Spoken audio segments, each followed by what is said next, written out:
முதல் நூற்பா முதல் அதிகரணத்தை நிறைவு செய்திருக்கிறோம். அவன் அவள் அது எனும் அவை மூவினமையின் அவன் என்றும் அவள் என்றும் அது என்றும் பலவாய் சடமாய் அவயவ பகுப்புகளோடு கூடி சுட்டி அறியப்பட்ட உலகத் தொகுதி தோற்றம் நெற்றல் அழித்தல் ஆகிய முத்தொழிலை உடையது என்பதை முதல் அதிகாரணத்தில் நம்ம நிறைவு செய்திருக்கிறோம். இதில் சாங்கிய நம்முடைய மீமாஞ்சகர், தார்க்கியர், உலகாயதர் ஆகிய மூன்று சமயத்தாரை மறுத்து உலகம் தோன்றி நின்று ஒடுங்கும் என்பதை நிறுவியிருக்கிறார். இப்போ நம்ம மதியம் இரண்டாவது அதிகரணத்தை பார்க்கலாம். இரண்டாவது அதிகரணம் தோற்றிய திதியே ஒடுங்கி மலத்து உளதாம். இது இரண்டாவது அதிகரணம். இதற்கு மெய்கண்டார் மேற்கோளும் ஏதும் ரெண்டும் சேர்த்து ஒன்றா செஞ்சிருக்கிறார். மேற்கோளும் ஏதும் என்னதுங்க? இனி இல்லதற்கு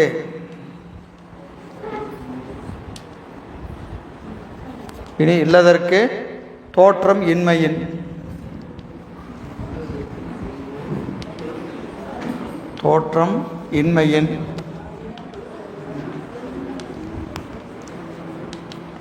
உள்ளதற்கு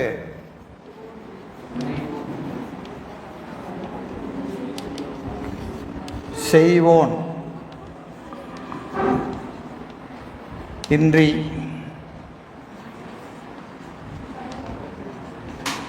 இன்றி செய்வினை இன்மையின்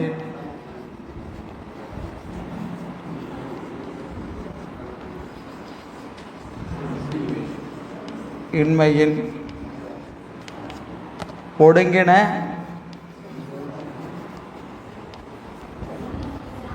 சங்காரத்தின்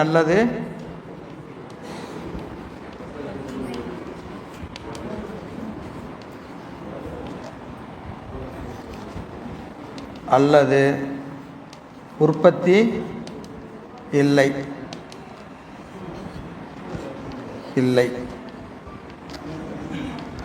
இப்போ பொதுவாக ஒரு அதிகரணம்னு சொன்னால் என்ன இருக்கும்? மேற்கோள் ஏது ரெண்டு இருக்குமா இல்லையா? இங்கே என்ன செஞ்சுருக்கிறாரு? மேற்கோளும் ஏதும் ரெண்டையும் ஒன்றா கொடுத்துட்டார். ஏன் ஒன்றா கொடுத்தாரு அப்படின்னு கேட்டிங்கன்னா, எப்பவுமே கொஞ்சம் நம்ம அறிவை என்ன செய்யணும்? வேலை செய்ய வைக்கணும். கூர்மையாக வைத்து கொண்டே இருக்கணுமா இல்லையா? அதுக்காக என்ன செய்கிறாரு? கொஞ்சம் சில செய்திகளை விட்டு சொல்கிறார். இந்த ஒரு அதிகரணம் 3 அதிகரணத்தை உடையது. ரெண்டுலேயே எத்தனை இருக்கு? 3 அதிகரணம் இருக்குது. 3 அதிகரணம் இருக்குது. இப்போ 3 அதிகரணம் இருக்குதுன்னா என்ன வேணும்? 3 மேற்கோள் வேணும், 3 ஏது வேணும் இல்லையா? 3 மேற்கோள் 3 ஏது வேணும் இல்லையா? ஆனால் இங்கே என்ன செஞ்சுருக்கிறாரு? இல்லதற்கு தோற்றம் இன்மையின், இது ஒரு கருத்து. உள்ளதற்கு செய்வோன் இன்றி செய்வினை இன்மையின் என்பது 2. ஒடுங்கின சங்காரத்தின் அல்லது உற்பத்தி என்பது 3. 3 கருத்து இருக்கு. ஒரு மேற்கோள் ஏதுன்னா 3 மேற்கோள் 3 ஏது, மொத்தம் எத்தனை வேணும்? 6 வேணும். சரிங்களா? இங்கே எத்தனை இருக்கு? 3 இருக்கு. 3 இருக்கு. அப்போ இன்னும் 3 வருவிச்சுக்கணும். எது எதுன்னு பார்க்கணும். முதல்ல இது ஏது 1, இது ஏது 2, இது மேற்கோள் 3. 2 ஏது சொல்லியிருக்கிறாரு, ஒரு மேற்கோள் சொல்லியிருக்கிறார். சரிங்களா? முதல்ல இருக்கிறது ஏது 1, ரெண்டாவது இருக்கிறது ஏது 2, மூணாவது இருக்கிறது மேற்கோள் 3. இப்போ என்னென்ன வேணும்? மேற்கோள் 1 வேணும், மேற்கோள் 2 வேணும், ஏது 3 வேணும். புரியுதா புரியலையா? 3 மேற்கோள் 3 ஏது வேணுமா இல்லையா? 3 அதிகரணம். இதை 3ஆக பிரிச்சுக்கணும். 3ஆக பிரிக்கணும்னா 3 மேற்கோள் வேணும், 3 ஏது வேணும். இங்கே பாருங்க, முதல்ல ஏது கொடுத்துட்டாரு, இதுக்கு என்ன இல்லை? மேற்கோள் இல்லை. ரெண்டாவதுக்கு ஏது கொடுத்துட்டாரு, மேற்கோள் இல்லை. மூணாவதுக்கு மேற்கோள் கொடுத்துட்டாரு, ஏது இல்லை. சரியா? இப்போ 2 ஏது ஒரு மேற்கோள் கொடுத்துருக்கிறார். நமக்கு என்ன வேணும்? 2 மேற்கோள் ஒரு ஏது வேணும் இல்லையா? இப்போ 2 ஏது இருக்குன்னா ஒரு ஏது வேணும். ஒரு மேற்கோள் இருக்குதுன்னா இன்னும் 2 மேற்கோள் வேணும். வருவிச்சுக்கணும். 3 இருக்கு, 3 வருவிச்சுக்கணும். சரியா? இப்போ இதை பிரித்து எழுதணும். இதில் இல்லாததை வருவிச்சு எழுதணும். இப்போ பாருங்க, முதல்ல ஒரு மேற்கோள் இங்கே எழுதலாமா? ஒரு மேற்கோள் இது இருக்கா? இல்லை. சரிங்களா? இதுக்கு ஏது என்ன இருக்கு?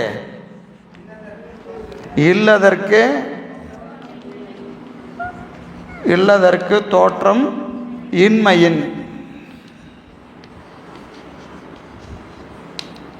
இது அங்க இருக்கு. இதுக்கு என்ன இல்லை? மேற்கோள் இல்லை. சரியா? அப்படிதானே? காலையிலேயே அப்படி இருக்கும், மதியானம் அப்படியா? இங்கே என்ன இல்லை? மேற்கோள் இல்லை. முதல்ல இதை ஒன்று எடுத்துக்கங்க. இது ஒரு அதிகரணம், இது ஒரு அதிகரணம், இது ஒரு அதிகரணம். ஒன்றையே என்ன செய்யணும்? 3ஆக பிரிச்சுக்கணும். ஏன் அப்படி கொடுத்துருக்கானா, சொற்பகாமை பொருட்டு. நிறையா சொல்லக்கூடாதுன்னு சுருக்கி சொல்லிட்டாரான். நிறையா சொல்லியிருந்தா கூட பரவாயில்ல, நீங்கள் பாட்டுக்கு சுருக்கி சொல்லிட்டு போயிட்டீங்களே அப்படின்னா அந்த ஒன்றுக்குள்ளேயே 3 கருத்து இருக்குது. சரியா? இப்போ இல்லதற்கு தோற்றம் இன்மையின், இல்லதற்கு தோற்றம் இன்மையின். இல்லாத பொருள் தோன்றாது. இல்லாத பொருள் தோன்றாது. சரிங்களா? இப்போ இதுக்கு கேள்வி என்னவா இருக்கணும்? உலகம் உள்ளது. இனி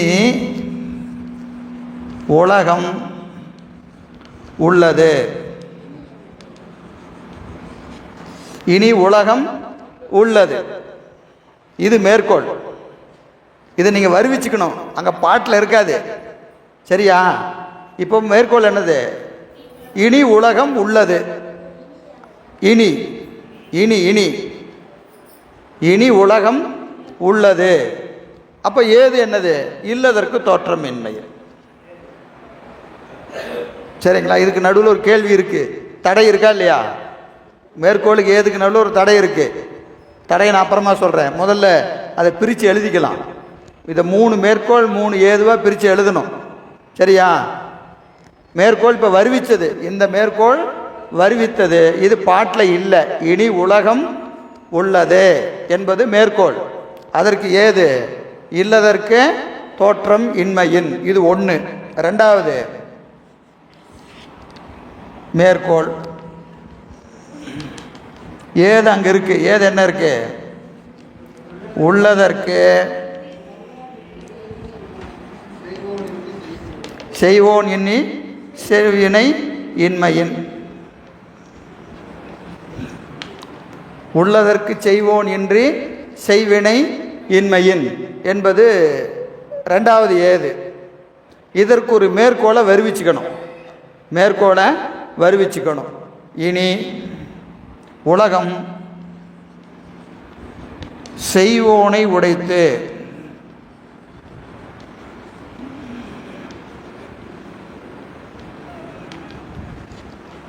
செய்வோனை உடைத்து இது வருவிச்சது.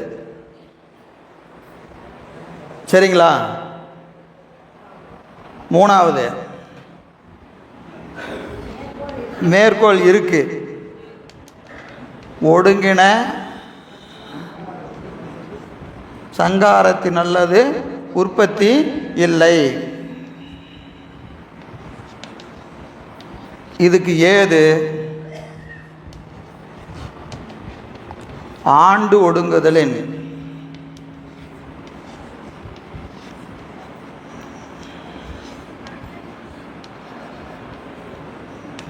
ஆண்டு ஒடுங்குதலை.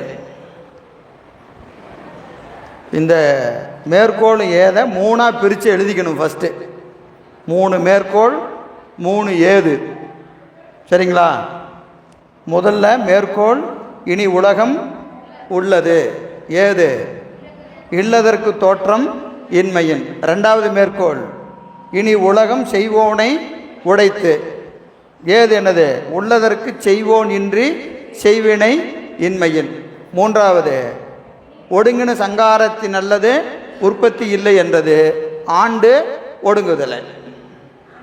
ஆண்டு ஒடுங்குதலில் பாருங்க. இப்போ முதல்ல இருந்து வரேன். உலகம் உள்ளது, இதான் உலகம் உள்பொருளா இல்பொருளா சூனியமா என்று ஒரு கேள்வி இருக்கா இல்லையா? முதல்ல உலகம் தோன்றி நின்று ஒடுங்கும்னு சொல்லியாச்சு. முதல் கருத்து என்னது? உலகம் தோன்றி நின்று ஒடுங்கும் சொல்லியாச்சு. சரி, தோன்றி நின்று ஒடுங்கும், சரி, ஒடுங்கும்னு ஏற்றுக்கிறோம். சரியா? மறுத்தவங்க யாராரு? உலகாயதர், மீமாஞ்சகர், தார்க்கியர். இவங்க 3 பேர்த்தை தவிர மீதி 23 பேர்த்துக்கு இந்த கருத்தில் ஏற்படும் உடன்பாடு. எதுக்கு? உலகம் தோன்றி நின்று ஒடுங்கும் என்பதை 23 பேர் ஏற்றுக்கிறாங்க. 3 பேர் தான் மறுக்கிறாங்க. 3 பேர்த்த மறுத்து அதை நிறுவியாச்சு. சரியா? இப்போ ஒரு கருத்தை நிறுவப்பட்டது. 2வது கருத்து என்னது? உலகம் தோன்றி நின்று ஒடுங்கும், அது உள்பொருளா இல்பொருளா சூனியமா? அடுத்த கேள்வி, உலகம் உள்பொருளா இல்பொருளா? 2வது கேள்வி, தோன்றி நின்று ஒடுங்கும், எதிலிருந்து தோன்றும், அது உள்பொருளா இல்பொருளா? இதான் 2வது கேள்வி. புரியுதுங்களா? புரியுதா இல்லையா? தோன்றின்று ஒடுங்கும் என்பது சரி. உலகம் உள்பொருளா இல்பொருளா? அடுத்து 2வது கருத்து என்ன வைக்கிறாரு? இனி உலகம் உள்ளது. உள்ளதுன்னு என்னது? உள்பொருளே. உலகம் உள்பொருளே. இப்போ இதன் மீது யாராருக்கு முரண்பாடு, தடை யாராருக்கு? உலகம் உள்பொருளே என்பதில் யாராருக்கு தடை? பௌத்தர். பௌத்தர் பௌத்தருக்கு என்ன தடை? கணபங்கவாதம். பௌத்தரில் சௌத்ராதிகர். இதை மேலே அழிச்சிட்டுமா? மேலே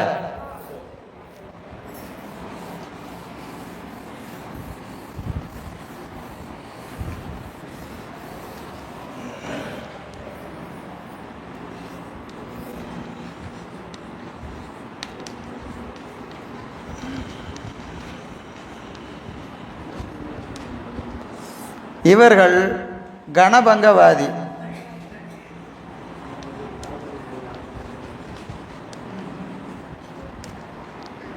மாத்துமிகர்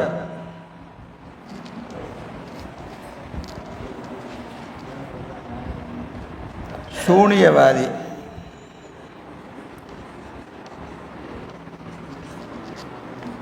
சமணர்.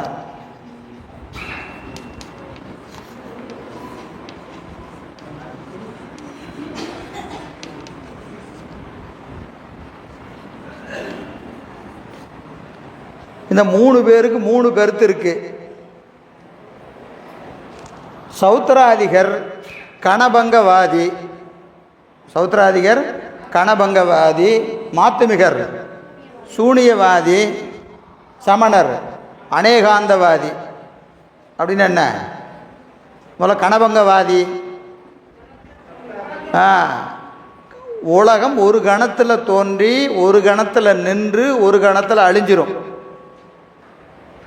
ஒரு கணத்தில் தோன்றி ஒரு கணத்தில் நின்று ஒரு கணத்தில் அழிஞ்சிரும். அழிகிற அந்த உலகம் தனது இயல்பை அடுத்து தோன்றுகிற அணுக்களுக்கு கொடுத்துட்டு போயிடும். அடுத்த கணம் அது நின்று தோன்றி அழிஞ்சிரும். இப்போ கணந்தோறும் கணந்தோறும் கணந்தோறும் உலகம் என்ன ஆகுது? தோன்றி நின்று அழிந்து கொண்டே இருக்கும். கணந்தோறும் ஒரு கணத்தில் ஒவ்வொரு கணமும் உலகம் என்ன செய்யுது? அழிஞ்சுக்கிட்டே இருக்கு. இப்போ பார்க்குற உலகம் வேற, கண்ணை மூடி முடிச்சு பார்த்தீங்கன்னா வேறு உலகம் இருக்குது. அதனால் இது என்ன சொல்லக்கூடாது, உள்ளதுன்னு சொல்லக்கூடாது, இல்லதுன்னு சொல்லக்கூடாது. சரிங்களா? அதனால் அவங்களுக்கு என்ன பேர்? கணபங்கவாதி. கணபங்கவாதி என்பது சௌத்திராதிகர். இதெல்லாம் நம்ம படிச்சிருக்கோம் தானே? சௌத்திராதிகரை படிச்சிருக்கோமா இல்லையா? பௌத்தரில் 4 வகை: சௌத்திராதிகர், மாத்திமிகர், யோகசாரர், அப்புறம் இன்னொருத்தர் யார்?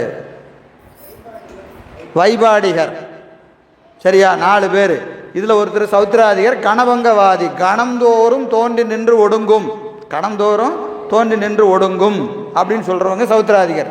மாத்திமிகர் சூனியம், உலகம் சூனியம்னு சொல்லுவாங்க. அது இல்பொருள்னு சொல்லக்கூடாது, உள்பொருள்னு சொல்லக்கூடாது, சூனியம். அது சூனியம். உள்பொருள்னு சொன்னாலும் தப்பு, இல்பொருள்னு சொன்னாலும் தப்பு. அதனால் உலகம் என்னது? சூனியம் என்பது மாத்துமிகர். சரிங்களா? சமணர் அநேகாந்தவாதி. அநேகாந்தவாதின்னு என்னது? 7 நியாயம், சத்தபங்கி நியாயம் படித்தோமா இல்லையா?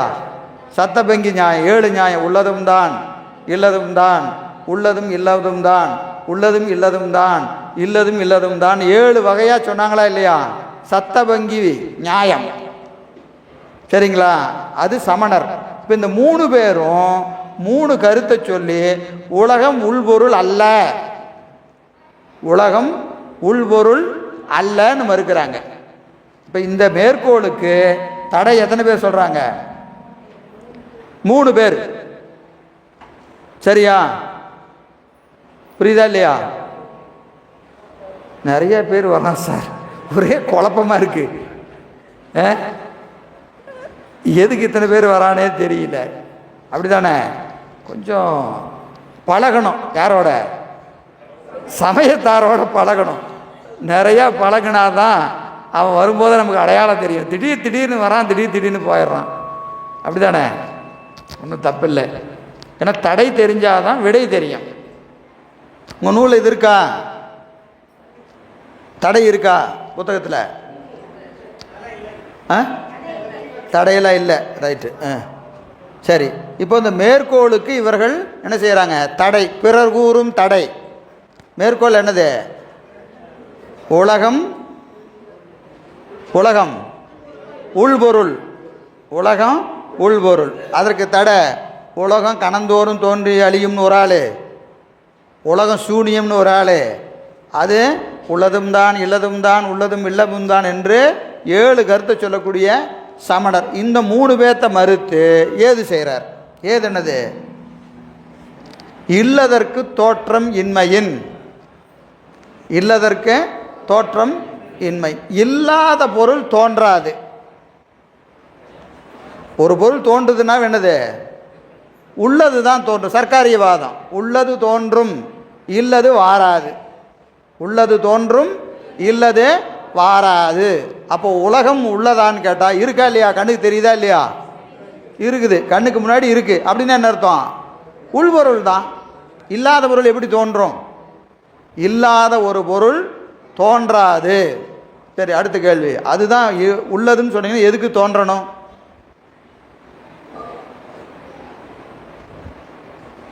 இருக்கிற பொருள் தான் தோன்றும்னா அதான் இருக்குதே, எதுக்கு தோன்றணும்?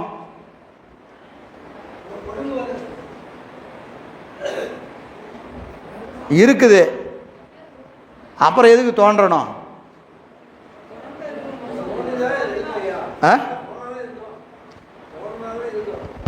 இருக்கிறது தான் தோன்றும். இருக்கிறது தான் தோன்றும்னா அதான் இருக்குதே, அப்புறம் எதுக்கு தோன்றணும்? வாதியார் கேட்குறாரு இல்லையா, சார் வரட்டுமா? அதான் வந்துட்டியே, அப்புறம் என்ன வரட்டுமான்னு கேட்குற கேட்குறாரா இல்லையா? அதான் வந்தாச்சு, வந்ததுக்கப்புறம் என்னையா வரட்டுமான்னு கேள்வி. உள்ளதுன்னாவே என்ன அர்த்தம்? இங்கே உள்ளது இல்லது என்பது, இப்போ உள்ளது என்பது தூளமாய் உள்ளது, உள்ள தூளமாய் இருக்குது. இது என்னது? சூக்குமமாய் இருக்கிற ஒன்று தான் தூளமாய் வரும். உள்ளது தோன்றும்னா உள்ளது என்பது என்னது? சூக்குமமாய் உள்ளது தூளமாய் தோன்றும். சூக்குமமாய் இல்லாதது தூளமாக தோன்றாது. இப்போ உள்ளது தோன்றும்னா சூக்குமமாயுள்ள ஒன்று தான் தூளமாக தோன்றுமே அன்று சூக்குமமாக இல்லாதது தூளமாய் தோன்றாது. இப்போது நெல் இருக்கா இல்லையா? நெல்லில் என்ன இருக்குது? அதனோட அரிசியின் முளைக்கு திறன் இருக்கா இல்லையா? அப்போ அதை உள்ளே போய் விதைச்சிங்கன்னா நெல் பயிர் தோன்றுகிறதா இல்லையா? இப்போ அதுக்குள்ளே பயிர் எங்கே இருக்குது? ஒரு நெல் எடுத்து வச்சுட்டு எங்கேயா காட்டியா எங்கே இருக்குது அப்படின்னு என்னது? அதுக்குள்ளே எப்படி இருக்குது? அது சூக்குவமாக இருக்குது. அது விதைச்ச உடனே என்ன ஆகுது? தூளமாக வருது. ஏன் கொள்ளு வரல? நெல்லை விதைச்சா கொள்ளு ஏன் வரல? ஏன்னா உள்ள எது சூக்குமாக இருக்குதோ அதான் வரும். நெல்லுக்குள்ளே நெல் சூக்குமாக இருக்குது வருது, கொள்ளுக்குள்ளே கொள்ளு அப்போ எது சூக்குமமாக இருக்கிறதோ அதுதான் தூளமாக வரும். சூக்குமமாக இல்லாதது தூளமாய் வராது. இதுதான் சர்க்கரை வாதம். உள்ளது தோன்றும், இல்லதே வாராது, இல்லதே வாராது. இப்போ இந்த சர்க்காரி வாதத்தை சொல்லி இந்த 3 பேர்த்த மறுக்கிறார். சரியா? இதுக்கப்புறம் இது வெண்பால பாதி வெண்பா எடுத்துக்கணும். இதில் வெண்பா முதல் வெண்பா இருக்கா இல்லையா? முதல் வெண்பா லைத்ததன்னில் லைத்ததாம் மலத்தால் லைத்தவாறு உளதா வேண்டும் லைத்தது அத்திதியில் எண்ணில் அழியாது அவை அழிவது அத்திதியும் ஆதியுமாம் ஆங்குன்னு இருக்கா இல்லையா? இப்போ மேற்கோள் ஏது சொல்லியாச்சு. இதுக்கு என்ன சொல்லணும்? வெண்பா சொல்லணுமா இல்லையா? ஒரு அதிகரணம்னா ஒரு அதிகரணம் மேற்கோள் ஏது வெண்பா 3 சொல்லணும். இப்போ முதல் அதிகரணத்துக்கு இதில் 2ல் முதல்ல 2ல் 1. சரியா? 2ல் 1 தானே? 2வது அதிகரணத்தில் முதல் அதிகரணம் 2ல் 1. இதுக்கு என்ன வேணும்? ஒரு வெண்பா வேணுமா இல்லையா? எடுத்துக்காட்டு வெண்பா, எடுத்துக்காட்டு வெண்பா. அதில் 3 வெண்பா இருக்கா இல்லை? கீழே 2வது அதிகரணத்துக்கு 3 வெண்பா இருக்கா இல்லையா? அதில் முதல் வெண்பாவில் பாதி பாட்டு லைத்ததன்னில் லைத்ததன்னில் லைத்ததாம் மலத்தால் லைத்தவாறு உளதா வேண்டும். அது வரைக்கும் ஒரு கோடை போட்டுக்கிட்டு 2ல் 1. இந்த வெண்பா வந்து 2ல் 1. எல்லாம் அங்கேயும் இங்கேயும் கொஞ்சம் கொஞ்சம் போய் தான் வரும். சரியா? எல்லாம் ஹையர் ஸ்டடீஸ் வந்துட்டீங்க, அப்படி தான் படிக்கணும். எல்லாம் அப்படியே வாழைப்பழத்தை உடிச்சு கொடுக்குற மாதிரிலாம் கொடுக்க மாட்டாங்க. சிவஞான போதம் படிக்கிற மாணவர்கள் நீங்கள். நாமெல்லாம் யார் அப்படி? சரியா? ஆமாம், பலாப்பழம் மாதிரி அதெல்லாம் எடுத்து பிரித்து கஷ்டப்பட்டு எடுத்து சுவைக்கணும். மாபாடியம் படிக்கிறோம். ஏன்னா அது முழுசாகவும் நடத்த முடியாது. அதுனா உன் கையில் புத்தகம் இருக்கணும். மாபாடியம் புத்தகம் உன் கையில் இருக்கணும். ஆனால் கிட்டத்தட்ட அதில் இருக்கிறதெல்லாம் ஒரு வாரி இதிலிருந்து சொல்லுகிறோம். சரியா? சரி. லைத்தது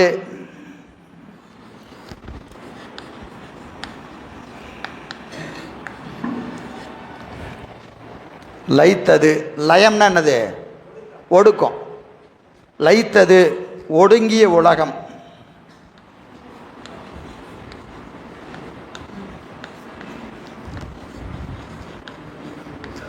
ஒடுங்கிய உலகம். லைத்த தன்னில்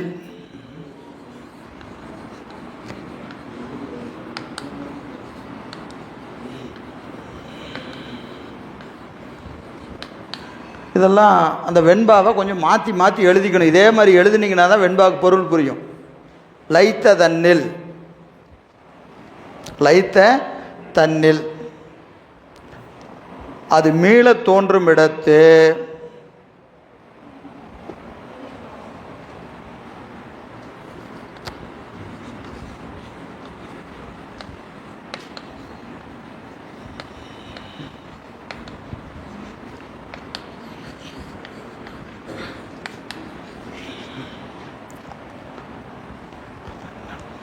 லைத்ததன்னில் லைத்ததாம்.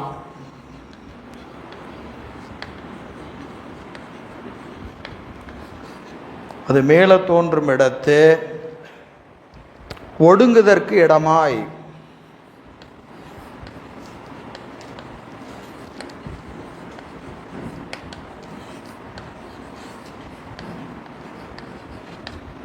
ஒடுங்குதற்கு இடமாய் நின்ற சங்கார காரணனிடத்து.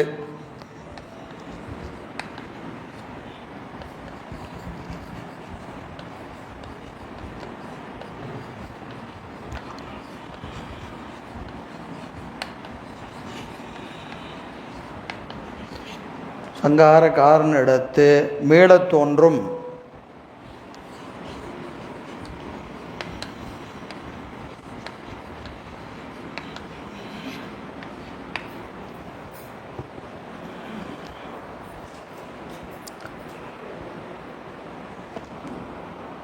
லைத்தது. லைத்தது என்பது ஒடுங்கிய உலகம். ஒடுங்கிய உலகம். எங்கே ஒடுங்கிய உலகம்? முதல் அதிகரணம் இருக்கா இல்லையா? முதல் அதிகரணம். முதல் அதிகரணத்தை என்ன சொல்லி முடித்தார்? மூவினி உடையது. அவன் என்றும் அவள் என்றும் அது என்றும் பலவாய் சடமாய் அவையொப்போடு கூடி சுட்டி அறியப்பட்ட உலகத் தொகுதி தோற்றம் நிற்றல் அழிதலாகிய முத்தொழிலை உடையது. அந்த அழிதலாகிய உலகம் ஒடுங்குச்சா இல்லையா? தோன்றி நின்று ஒடுங்கும்னு சொன்னாரா இல்லையா? அந்த உலகம் ஒடுங்குச்சா இல்லையா? அந்த உலகம் மீள தோன்றும். மீள தோன்றும். தோன்றுவது என்னது? உள்பொருள். தோன்றிய உலகம் உள்பொருள். எங்கிருந்து தோன்றும்? எங்கே ஒடுங்குச்சோ, எங்கே முதல் அதிகரணத்தில் முடிச்சாரா இல்லையா? அந்த ஒடுங்கிய இடத்து ஒடுங்குச்சா இல்லையா? அந்த உலகம் லைத்தது. லயம்னா ஒடுக்கம். லைத்தது. எது லைத்தது? உலகம். எங்கே லைச்சது? ஒடுங்கிய இடத்து. அந்த ஒடுங்கிய உலகம் லைத்த தன்னில் லைத்ததாம். லைத்த தன் எது? ஒடுங்குவதற்கு இடம் கொடுத்த சங்காரகாரணன் இறைவன். அவனிடத்து என்ன செய்யும்? மீளத் தோன்றும். ஒடுங்கிய உலகம் மீளத் தோன்றும். எங்கே தோன்றும்? எங்கே ஒடுங்குச்சோ அங்கிருந்து மீளத் தோன்றும். சங்காரகாரனிடத்து ஒடுங்கியது. ஒடுங்கிய உலகம் என்ன செய்யும்? மீளத் தோன்றும். மீள தோன்றும். புரியுதா? இந்த நீங்கள் நல்லா ஞாபகம் வச்சுங்க. இது முதல் நூற்பா முதல் அதிகரணத்தில் ஆரம்பித்து ஒவ்வொரு நூற்பாவிலையும் அப்படியே அந்த கருத்தை என்ன செய்யணும்? கேரி ஓவர் பண்ணி கொண்டு வந்துக்கிட்டே இருக்கணும். இப்போ முதல் அதிகரணத்தில் மூணு தொழில் உடையது. ரெண்டாவது அதிகரணத்தில் மீள தோன்றும். எங்கே ஒடுங்கியதோ அங்கே தோன்றும். அப்புறம் அதில் அடுத்த கருத்து. இதில் 3 கருத்து வந்துடும். அடுத்தது போகும்போது 5வது கருத்து. 2வது நூற்பா போனீங்கன்னா நீங்கள் நல்லா படித்தா என்ன சொல்லணும்? முதல் நூற்பால் இருக்கிற 5 கருத்தையும் சொல்லி 2வது நூற்பாவை ஸ்டார்ட் பண்ணணும். 2வது நூற்பா முடிச்சிங்கன்னா அதில் 4 கருத்து இருக்குது. அடுத்தது இந்த 9ஐயும் சொல்லி 3ஆம் நூற்பா ஆரம்பிக்கணும். ஏன்னா இதில் இடையில எதையும் உருவ முடியாது, எதையும் சேர்த்த முடியாது. புரியுதுங்களா? இதுக்கு தான் இயைபு முறைமைன்னு பேர். அப்படி வரிசையாக அப்படியே கொண்டு வர்றார். ஒரு கருத்தை கொண்டு வந்து இந்த கருத்தின் நோக்கம் என்னன்னு கேட்டிங்கன்னா, இறைவன் நமக்கு குருநாதனாய் வருவான். இதை சொல்கிறதுக்கு முன்னாடி அப்படியே ஒவ்வொரு நூற்பாவாக ஒவ்வொரு அதிகரணமாக சொல்லி சொல்லி சொல்லி சொல்லி சொல்லி சொல்லி சொல்லி கொண்டு வந்து அங்கே வந்து 8ல் நிறுத்துவார். 8ல் ஆரம்பித்து அங்கேருந்து பூசை, சாதனை, பயன், முத்தி. அதான் சிவஞான போதம். புரியுதுங்களா? ஒவ்வொன்றையும் தனித்தனியாக கழட்டி விட்டுறக்கூடாது. ஒரு நூற்பா முடிஞ்சுன்னா அப்பா முடிஞ்சுதுரா சாமி, அப்பா இதை விடுங்க, 2வதுக்கு போகலாம், அப்படி போகக்கூடாது. என்ன செய்யணும்? அப்படியே அந்த கருத்தை கூட்டிக்கிட்டே வரணும். புரியுதுங்களா? அப்படி கூட்டிகிட்டு வந்தால் தான் புரியும். அதுக்கு தான் அதை சொல்கிறது, திரும்ப திரும்ப சொல்கிறதுக்கு காரணம். சரிங்களா? மூவினை உடைய உலகம் மீள தோன்றும். எங்கே தோன்றும்? எங்கே ஒடுங்கியதோ அங்கே மீள தோன்றும். இது ஒரு கருத்து. இப்போ 2ல் 1 முடிஞ்சுதா? 2ல் 1 முடிஞ்சிருச்சு. சரிங்களா? 2ல் 2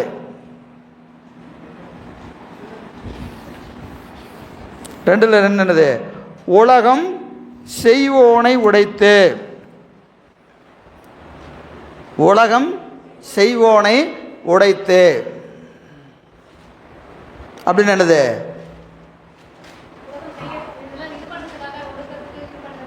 இப்போ அந்த மூவினை ஆகிய உலகம் தோன்றி நின்று ஒடுங்கும். எங்கே ஒடுங்கியதோ அங்கே மீள தோன்றும். தானே தோன்றாது. அதை செய்வதற்கு ஒருவன் வேண்டும். செய்வதற்கு ஒருவன் வேண்டும். காரிய பொருள் காரணப்பொருள் காரிய பொருளாக வரணும்னா செய்வதற்கு ஒருவன் வேண்டும், செய்யப்படும் பொருள் ஒன்று இருக்கணும். இதுதான் கருத்து. இனி உலகம் செய்வோனை உடைத்து, சரிங்களா? மூவினைப்படுங்கிறது சரி, 3 பேர் மறுத்தாங்க, அதில் என்ன செஞ்சாச்சு? நிறுவியாச்சு. 3 பேர் யார்? உலகாயதர், மீமாஞ்சகர், தார்க்கியர்.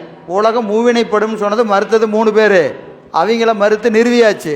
அடுத்தது 2வது கருத்து என்னது? உலகம் உள்பொருள். உலகம் உள்பொருள் மறுத்தது எத்தனை பேர்?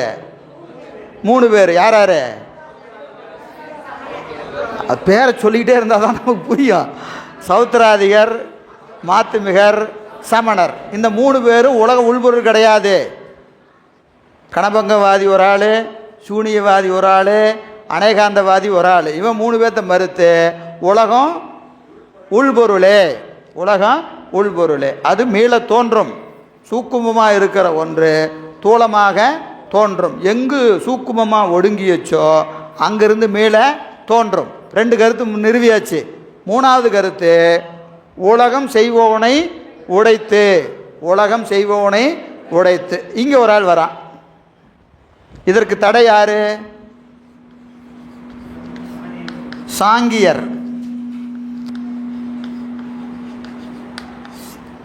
சாங்கியர்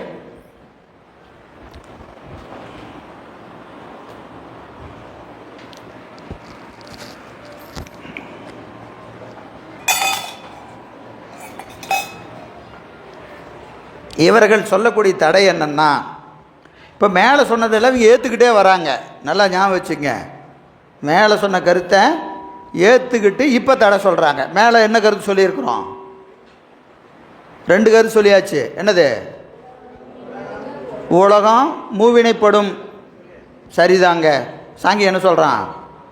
மூவினைப்படுங்கிறது சரி, அது உள்பொருளே என்பதும் சரி. ஆனால் அது தோன்றுகிற போது செய்வோன் ஒருவன் வேண்டாம். சூக்குமாக இருக்கிற உலகத்தை தூளமாக செய்வதற்கு யார் வேண்டா? கடவுள் வேண்டா, கர்த்தா இல்லை. உலகம் தானே தோன்றும்.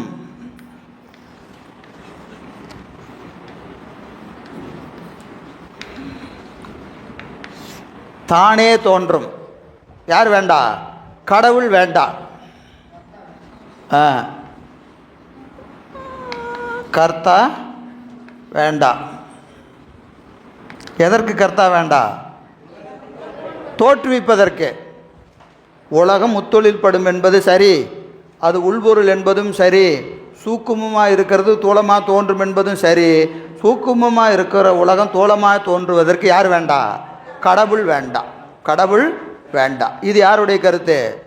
சமணர் கருத்து. சமணர் கருத்து. அதை மறுப்பதற்கு என்ன செய்கிறாரு? ஏது. இப்போ இதில் தடை தானே, இங்கே தானே தடை. மேற்கோளுக்கு ஏதுக்கு நடுவில் இந்த தடை. 2வது மேற்கோளுக்கும் 2வது ஏதுக்கு நடுவில் தான் இந்த தடை. இவனுங்க நான் கரெக்டாக பேசுகிறேன்னா. 2வது மேற்கோள் என்னது? உலகம் செய்வோனை உடைத்துன்னு சொல்லியாச்சு. உலகத்தை செய்வதற்கு ஒரு கர்த்தா வேண்டும்னு சொல்லியாச்சு. கர்த்தா வேண்டான்னு தடை சொல்கிறவன் யார்? சாங்கியன். இப்போ இவனை மறுக்கிறதுக்கு என்ன செய்யணும்? ஏது செய்யணும். ஏது என்ன சொல்லியிருக்கிறாரு? உள்ளதற்கு செய்வோன் இன்றி செய்வினை இன்மையன். உள்ளதற்கு உள்பொருள் என்று சொன்னால் சூக்குமமாக உள்ள பொருள் தூளமாக வரணும்னா அதற்கு ஒருவன் வேண்டும். ஏன்னா சடம், சடப்பொருள் தானே தொழில்படாது. சடப்பொருள் தானே தொழில்படாது. மண் குடம், மண்ணு குடமாகணும்னா குயவன் ஒருவன் வேண்டும். குயவன் ஒருவன் வேண்டும். மண் தானே குடமாகுமா? ஆகாது. ஏன் ஆகாது? அது சடம், அறிவு கிடையாது. அப்போது அதுக்கு அறிவுடைய ஒருவன் வேண்டும். சரிங்களா? அப்போது உலகம் உள்ளதற்கு செய்வோன் இன்றி செய்வினை இன்மையின். உள்பொருள் தான், உள்பொருள் தான். ஆனால் அது உலகமாக வரணும்னா யார் வேணும்? செய்வோன் ஒருவன் வேண்டும். சடம் தானே உலகாக வராது. எனவே அதை செய்வதற்கு ஒரு கர்த்தா வேண்டும். எது போல? குடம் போல. குடம் போல. அது மாட்டு வண்டி, அதுவும் சொல்லலாம். அதுவும் சொல்லலாம். சரிங்களா? குடம் போல மாட்டு வண்டி சொல்லும்போது அதில் வினை வந்துடும். இங்கே நீங்கள் அதெல்லாம் அடுத்து 2வது நூற்பால் வருவாங்க. நீங்கள் அப்படியே ஸ்டெப் பை ஸ்டெப்பு இங்கே மாயை தான் நிறுவிட்டுருக்கிறார். சரிங்களா? மாயை ஆகிய உலகம் தோன்றணும்னா, சூக்குமாக இருந்து தூளமாக தோன்றணும்னா அதற்கு குயவனாகிய இறைவன் வேண்டும். இறைவன் வேண்டும் என்று சொல்ல இதே அவர்கள் என்ன செய்கிறாங்க, ஒருவாறு ஏற்றுக்கிறாங்க. இன்னும் இதுக்கு மேலே இவங்க தடையெல்லாம் சொல்லுவாங்க, தடையை பின்னாடி வரலாம். இப்போ இந்த இடத்துல அவங்கள மறுத்தாச்சு. ஏதுக்கு மறுப்பு சொல்லியாச்சா இல்லையா? தடை சொல்லியாச்சு. என்னது?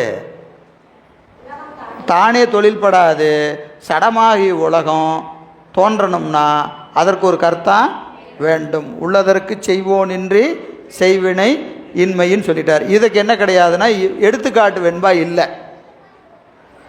இந்த இதுக்கு என்ன கிடையாது? எடுத்துக்காட்டு வெண்பா இல்லை. ஏன்னா இது அவங்க டைரெக்டாக சர்க்காரிவாதி. சாங்கிரியார் சர்க்காரியவாதி. அதனால் சர்க்காரவாதத்தை சொல்லி இவங்களை நிறுத்தியாச்சு. சரிங்களா? அடுத்தது 3வது.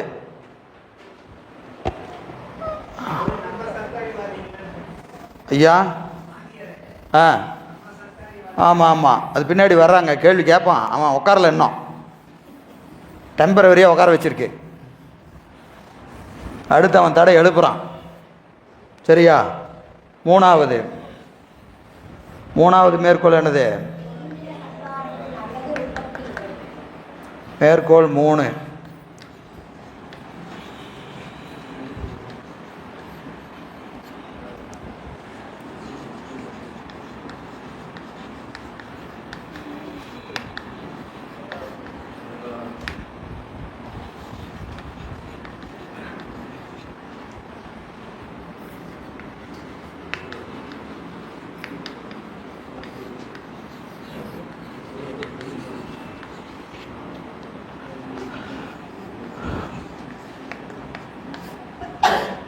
இப்போது திருப்பி மேலேருந்து வரணும். எப்போ சொன்னாலும் 1லேருந்து ஆரம்பிக்கணும். போகிறதுக்குள்ளே சாயந்தரம் கேட்டால் எல்லோரும் சொல்லணும். முதல் நூற்பால் முதல் கருத்து என்னது?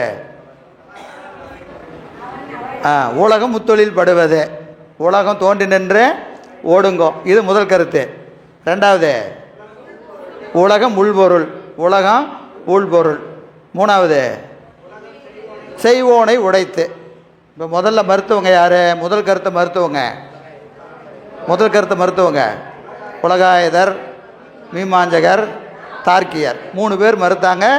அதை மறுத்து நிறுவியாச்சு. 2வது உலகம் உள்பொருள். மாத்துமிகர், சமணர் 3 பேர்த்த மறுத்து நிறுவியாச்சு. 3வது கருத்து உலகம் செய்வோனை உடைத்து சாங்கியரை மறுத்தாச்சு. இப்போ எத்தனை பேர் மொத்தம்? 7 பேர்த்த மறுத்தாச்சு. பாருங்க, 24 பேரில் 7 பேரை மறுத்தாச்சு. மறுப்பு புரியுதா இல்லையா? புரியுதோ புரியலையோ எழுதி வச்சுட்டேன் சார், வீட்டில் போய் பார்த்துட்றேன். அப்படியா? சரி. இப்போது அடுத்த கருத்து ஒடுங்கின சங்காரத்தின் அல்லது உற்பத்தி இல்லை.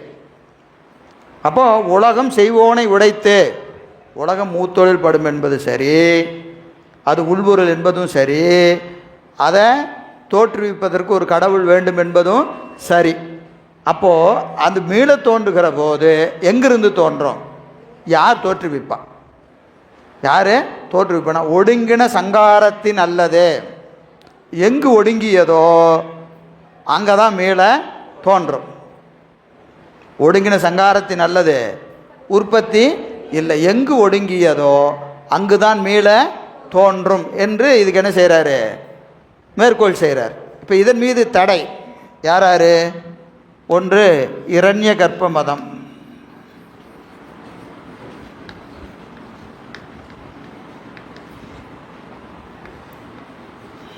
மற்றொன்று பாஞ்சராத்திரிகள்.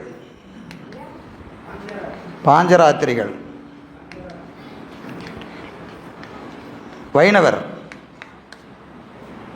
இரண்ய கற்ப மதம் என்பது பிரம்மாவை முதற்காக கொண்டிருக்கிற கடவுள் சமயம்.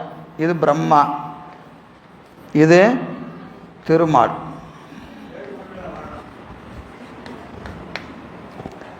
பிரம்மா திருமால். அப்போது இறைவனிடத்து ஒடுங்கும். சரி, அந்த இறைவன் யாருன்னா பிரம்மாவே அழித்தற் கடவுள், திருமாலே அழித்தற் கடவுள். எனவே அது மீள தோன்றுகிற போது பிரம்மனிடத்து தோன்றும், திருமாலிடத்து தோன்றும்.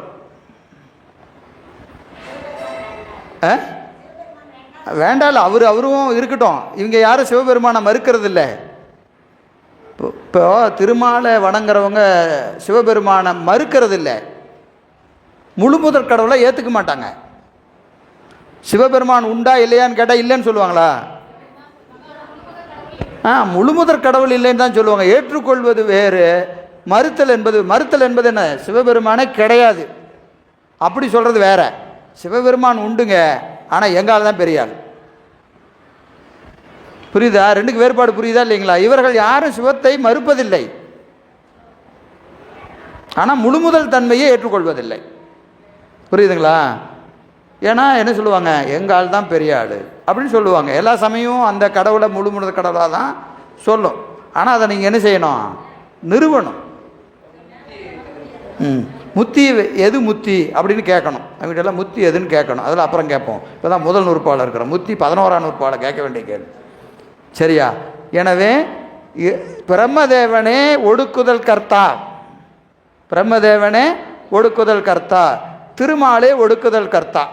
எனவே உலகம் மீள தோன்றுகிற போது பிரம்மதேவனிடத்து தோன்றும், திருமாலிடத்து தோன்றும் என்பது தடை, ஆசிரியர் கருத்துக்கு தடை. சரியா? இதுக்கு என்ன செய்கிறாரு? ஏது என்னது? ஆண்டு ஒடுங்குதலின்.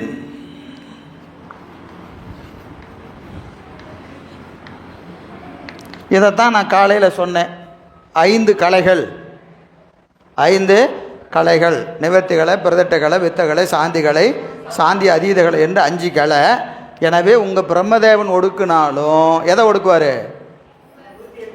108 புவனங்களோடு கூடிய நிவர்த்தி கலையை தான் ஒடுக்க முடியும். திருமால் ஒடுக்குனா நிவர்த்திகளையும் பிரதிட்டுகளையும் ஒடுக்கலாம். அதற்கு மேல் இருக்கிற புவனங்களை இவர்களால் ஒடுக்க முடியாது. இவை எல்லாம் சங்கார கடவுளிடத்தில் ஒடுங்கும். எல்லாம் எதிர்த்து ஒடுங்கிறோம்? சங்கார காரணனாக இருக்கிற சிவத்திடம் 5 கலைகளும் ஒடுங்குவதில். ஆண்டு ஒடுங்குதலின், ஆண்டு எது? சிவத்திடம் ஒடுங்குதல். எல்லா கலைகளும். இவன் தான் என்னதுங்க? மகா சங்காரன். சிவபெருமான் தான் யார்? மகா சங்காரன். இவர்களெல்லாம் ஏகதேச சங்காரர். இவர்களெல்லாம் ஏகதேச சங்காரர். இவன் யார்? மகா சங்காரன். எனவே இவனிடத்தில் தான் மீள தோன்றும். யார்கிட்ட? சிவத்திடத்தான் எல்லா கலைகளும் தோன்றி, கலைகளிலிருந்து பூணங்கள் எல்லாமே யாரிடத்து தோன்றும்? சிவத்திடமிருந்து தான் தோன்றும் என்று சொல்லுகிறார். இதற்கு வெண்பா இருக்குது. வெண்பால முதல் வெண்பா இருக்கா இல்லையா? முதல் வெண்பால மீதி 2 வரி இருக்கா இல்லையா? முதல் வெண்பால மீதி 2 வரி.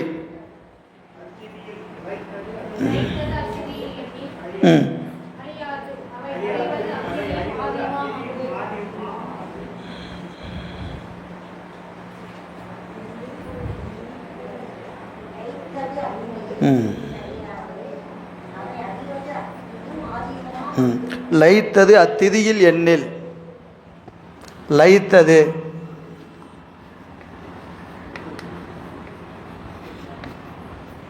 எதுங்க? அந்த உலகம், அந்த உலகம் லயித்தது அத்திதியில் எண்ணில்.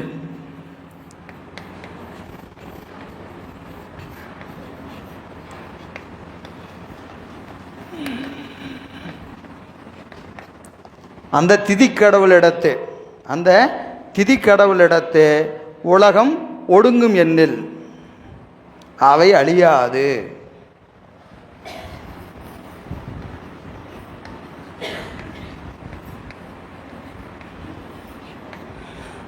அவை அழியாது. ஏன்னா திதி கடவுளுக்கு அந்த பேர் என்னது? திதி கடவுள். அவர் வேலை என்னது? காத்தல். காத்தல் செய்கிற கடவுள் எதுக்கு அழிக்கிறார்? நீயே சொல்லிட்ட அவர் பேர் என்னது? காத்தல் கடவுள்னு சொல்லிட்ட. காத்தல் கடவுளுக்கு அதிகாரம் இருந்தால் அவர் காப்பாரா அழிப்பாரா? காத்தல் தான் செய்வார். அப்போ உலகம் அழிஞ்சிருச்சு. உலகம் அழியுதுன்னு நீயே சொல்கிற. அப்போ காத்தல் கடவுளிடத்து உலகம் எப்படி அழியும்? அழியாது. உலகம் அழியாது. ஏன்னா அவருக்கு அதிகாரம் இருந்தால் அவர் தானே ஜெயிப்பார். இப்போ 3 பேருக்கு 3 அதிகாரம் இருக்குது. ஒரு ஆள் செய்யணும், ஒரு ஆள் பாதுகாக்கணும், ஒரு ஆள் அதை உடைக்கணும். இது 3 பேர்த்துக்கு 3 அதிகாரம் இருக்குது. இப்போது காக்கிற ஆளுக்கு அதிகாரம் அதிகமாக இருந்தால் அது உடையுமா? ஏன்னா அவர் காப்பாற்றுறது அவர் வேலை. சரியா? காப்பாற்றுறவர்கிட்டருந்து வாங்கி ஒருத்தர் உடைச்சிட்டார். இப்போ யாருக்கு அதிகாரம்? உடைச்சவருக்கு தான் அதிகாரம். இங்கே உடைச்சவரை போய் எங்கே கடைசியில் சிவபெருமான் இவங்களுக்கு புரிகிறதுக்காக சொல்கிறேன். ஒடுக்கம், இழைப்பு, ஆற்றல். நீங்கள் நல்லா அழிக்கிற கடவுளை எப்படி முதல் கடவுள்னு சொல்கிறது? முதல்ல சித்தாந்தம் படிக்க வந்தீங்கன்னா சில பேருக்கு இந்த சந்தேகம் இருக்கும். என்னது? எல்லாரும் இதை தான் சொல்லிகிட்டு இருக்கிறாங்க. சிவபெருமான் யார்? அழித்தல் கடவுள். அழித்தல் கடவுளை போய் எப்படிங்க கும்பிட்றது? காத்தல் கடவுளை கும்பிட்டா கூட பரவாயில்ல, நம்மளை காப்பாற்றுவார் இல்லையா? அழித்தற் கடவுள் எப்படிங்க அவரை கும்பிட்றது? எல்லாரும் சொல்கிறது சரியாக தான் இருக்க மாட்டேங்குது. என்னது? சிவபெருமான்கிட்ட போகாதையா, அழிச்சிருவார் இல்லையா? அழிப்பு, இழைப்பு, ஆற்றல். இப்போ ஸ்கூலுக்கு போகிறோம். காலையில் நம்ம வீட்டில் ஒரு பொடுசு இருக்குது, ஒரு எல்கேஜி போகுது. அது காலையில் 7 மணிக்கு எழுப்பி அரை தூக்கத்தில் குளிக்க வச்சு டவுசரை மாட்டி டையை கட்டி விட்டு ஷூவை போட்டு விட்டு பவுடரெல்லாம் அடித்து அதை ஸ்கூலுக்கு கூட்டிகிட்டு போகிறோம். எப்படி போவோம்? அப்படியே வாடான்னு கூப்பிட்டு அதை தரன்னு எடுத்துகிட்டு கொண்டு போய் பஸ்ஸில் ஏற்றி கொண்டு ஸ்கூலுக்குள்ளே விடுறதுக்குள்ளே எப்படி இருக்கு? போதும்னு ஆயிடுது. சாயந்தரம் 4 மணிக்கு ஒரு பெல் அடிப்பாங்க பாரு, அது வரும் பாரு வெளியே. போகும்போது எப்படி போச்சு? ஐயோ என்ன இங்கே தொந்தரவு பண்ணுறீங்க அப்படின்னு போனது, பெல் அடிச்சுன்னு எப்படி வருது? அப்பாடா விட்டாண்டா சாமி அப்படின்ட்டு திடுன்னு வெளியாருதா இல்லையா? ஏன்? போதும் படிச்சது. ஓ அப்பா எப்பப்பா போவான்னு. அப்படி தாங்க பிறவி விட்டு போகணும். ஞானிகள் அப்படி தான் போகிறாங்க. பெல் அடித்தா டே சாமி விட்டா போதுன்னு ஓடுறாங்க. நாமெல்லாம் வரும்போது சிரிச்சுக்கிட்டே வரோம், போகும்போது அழுதுகிட்டே போகிறோம். ஏன்னா நமக்கு என்னது இல்லை, பாடம் என்ன நடக்குதுன்னே புரியல. இங்கே பாடம் நடக்கிறதே புரியல. போகும்போது தான் சந்தோஷமாக போகணும் இல்லைங்களா? வெறுத்தேன் மனை வாழ்க்கை சொல்கிறாங்களா இல்லையா? வெறுத்தேன் மனை வாழ்க்கை. சாமி வேண்டாம், இனி ஒரு பிறவி எனக்கு வேண்டாம், பிறவாமை வேண்டும், மீண்டும் பிறப்பு உண்டேன் உனையென்றும் மறவாமை வேண்டும் கேட்குறாங்க. அப்போ அழிப்பு என்பது இழைப்பு, ஆற்றல். ரெஸ்ட் எடுக்க விட்றாரு. போதும் ஒரு பிறவியில் வந்து வினையை அனுபவிச்சு ரொம்ப டயர்டாயிட்டையா, கொஞ்சம் ரெஸ்ட் எடு அப்படின்னு என்ன செய்கிறாராம்? ரெஸ்ட் எடுக்க வைக்கிறார். எதுக்கு? தெளிய வச்சு அடிக்கிறது. இதுக்கு பேர் அதுதான், தெளிய வச்சு அடிக்கிறது. ஏன்? தெளிகிற வரைக்கும் என்ன செய்வாங்க? பிறக்க வேண்டியதுதான், வாங்க வேண்டியதுதான், போக வேண்டியதுதான். இது ஒவ்வொரு பிறவி தோறும் நடந்து கொண்டே இருக்கிறது. என்னென்னா போன பிறவியில் நடந்தது நமக்கு மறந்து போகுது. வாங்கின அடியும் மறந்து போகுது. இந்த பிறவியில் வாங்குற அடியே ஞாபகம் இருக்கிறது இல்லை. நீ போன பிறவி எங்கே போய் ஞாபகம் இருக்கிறது? எனவே நமக்கு அழித்தல் என்பது அவன் நம்மால் கொண்டு இருக்கிற கருணை என்பதை புரிஞ்சுக்கிட்டா வருத்தம் வராது. சரியா? சரி. எனவே இந்த தடைக்கு ஏது என்ன செய்கிறாரு? ஆண்டு ஒடுங்கது லைத்தது அத்திதியில் எண்ணில் அவை அழியாது. திதியில் உலகம் ஒடுங்கும்னு சொன்னால் அது முதல்ல என்ன ஆகாது? ஒடுங்காது. முதல்ல உலகம் ஒடுங்காது. சரி, அப்படி ஒடுங்குன்னு சொன்னால் ஒடுங்குகிற போது அத்திதியும்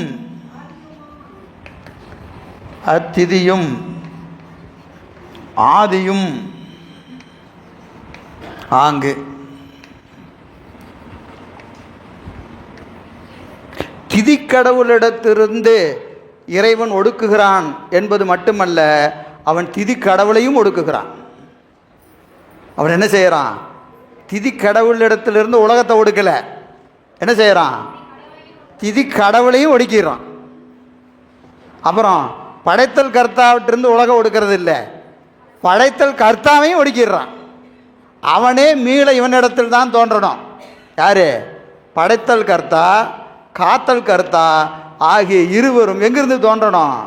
சங்காரகாரனிடத்திலிருந்து தான் தோன்றணுமே ஒழிய அவர்களுக்கு என்ன கிடையாது? சுதந்திரம் கிடையாது. அப்புறம் அவர்கள் போய் உலகத்தை காப்பாற்றுவாங்க அழிப்பாங்கன்னு சொல்லிட்டு இருக்கிறையா? அவனையே காப்பாற்ற முடியாது. அவனால் காத்தல் கடவுளினாலேயே என்ன செய்ய முடியாது? தன்னை காப்பாற்றிக்க முடியாது. நேரம் வந்தால் அவனும் எல்லாத்தையும் சுருட்டிக்கிட்டு கிளம்ப வேண்டியது தான். சங்கார கடவுள் உலகத்தை ஒடுக்குகிற போது எல்லாவற்றையும் ஒடுக்கிடுவான். எது? உலகத்தை மட்டுமல்ல, உயிர்களையும் கடவுளர்களையும் என்ன செஞ்சிருவான்? எல்லாத்தையும் ஒடுக்கிடுவான். புனர்உருவம் தோற்றுகிற போது ஒவ்வொன்றாக எப்படி ஒடுக்கினானோ அப்படியே ஒவ்வொன்றாக அவன் தோற்றுவான். எனவே அழிவது உலகம் மட்டுமல்ல, அத்திதியும். திதின்னு என்னது? காத்தல் கடவுள், ஆதி படைத்தல் கடவுள், ரெண்டு பேருமே அங்கே தான் ஒடுங்குவான். எங்கே? சங்காரகாரனிடத்து படைத்தல் கடவுளும் ஒடுங்குவான், காத்தல் கடவுளும் ஒடுங்குவான். அப்புறம் உலகம் ஒடுங்குமான்னு என்னையா கேள்வி? என்ன நியாயம் அது? பூனை ஆப்பம் இருந்த களியை தின்றது. ஞாபகம் இருக்கா? ஒரு நியாயம் பார்த்தோமா இல்லையா? என்ன நியாயம்?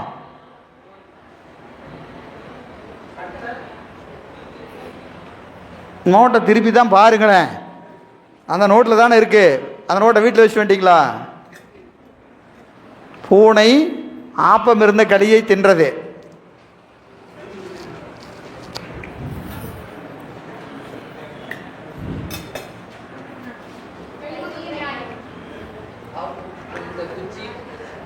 கைமுதிக நியாயம். கைமுதிக நியாயம் அப்படின்னு என்ன அர்த்தம்? ஆப்பம் இருக்கிற களியை தின்னுச்சுன்னா ஆப்பத்தை தின்னுச்சான் அப்படின்னு கேட்கக்கூடாது. கைமுதிக நியாயம் பற்றி உலகத்தை ஒடுக்குகிற போது இறைவன் படைத்தல் கடவுளையும் காத்தல் கடவுளையும் ஒடுக்குவான். அப்போ அவர்கள்ட்டிருந்து உலகத்தை அப்படின்னு கேட்கக்கூடாது. புரியுதா? எனவே உலகத்திற்கு முதல்வன் ஒருவன் உண்டு. அவன் யார்? அவன் யார்? அழித்தல் கடவுளே. அவன் அழித்தல் கடவுளே என்று நிறுவுகிறார். சரி, இப்போ எத்தனை கருத்தாச்சு?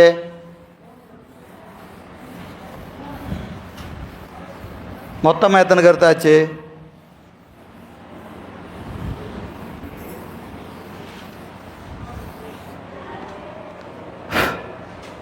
மொத்தமாக எத்தனை கருத்தாச்சு?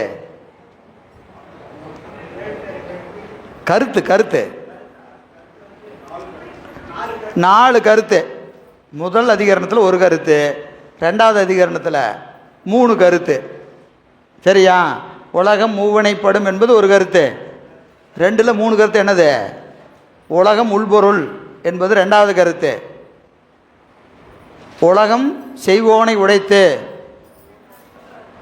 ஒடுங்கின் எடுத்து உலகம் மேலே தோன்றும், ஒடுங்கின் எடுத்து மேலே தோன்றும். 3 கருத்து வந்துருச்சா? இதில் மேலே 1, இதில் 3, மொத்தம் எத்தனை? 4 தானே? சமயங்கள்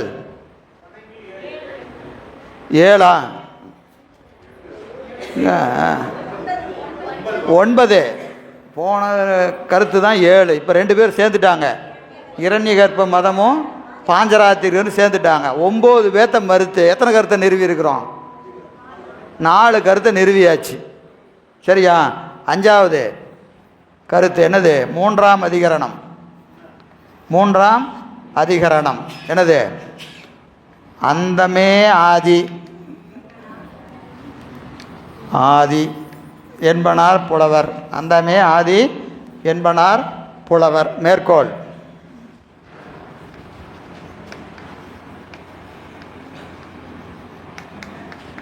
மேற்கோள் என்னது? 3ஆம் அதிகரணம். நீ சங்காரமே முதல் என்றது.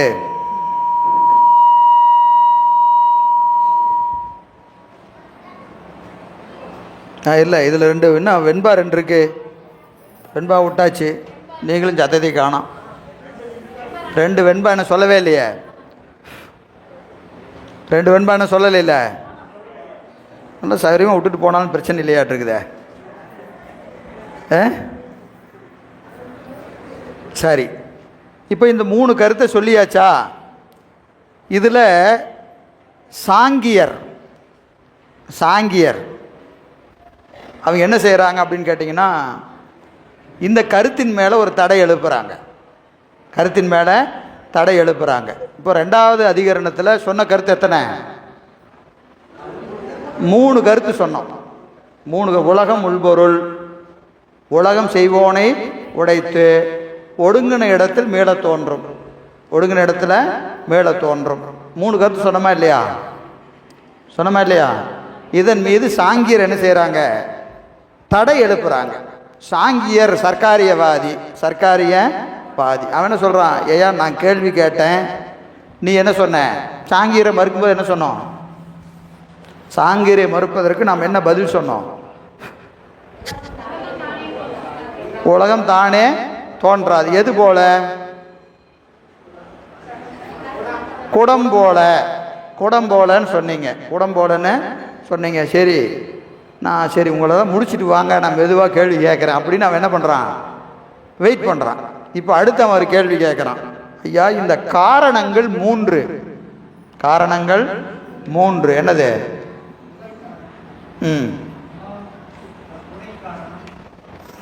முதல் காரணம்,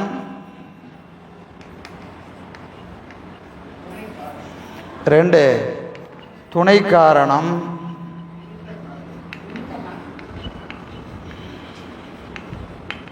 3 நிமித்த காரணம்.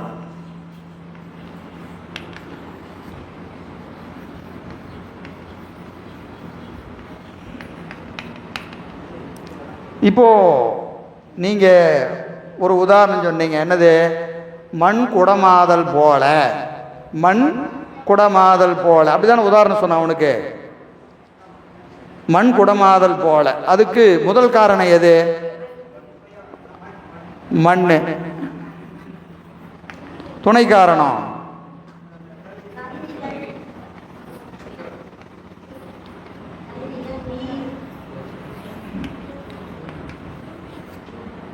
நிமித்த காரணன் குயவன்.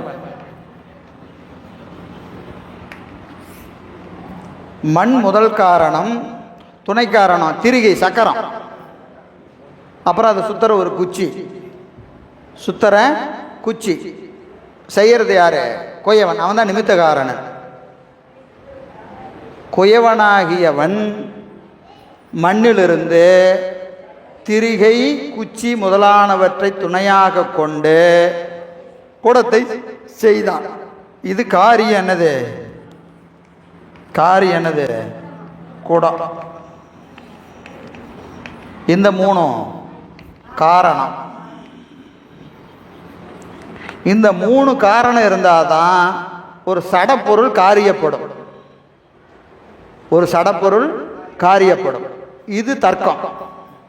இதுதான் நம்ம அவனுக்கு சொன்னோம். இது அவனுக்கு சொன்னோம். சரி, இப்போ உலகம், அப்படியே உலகம் வச்சுக்கங்க. உலகம், உலகம்னு சொன்னா உலகத்திற்கு முதல் காரணம் என்னது? மாயை. துணை காரணம்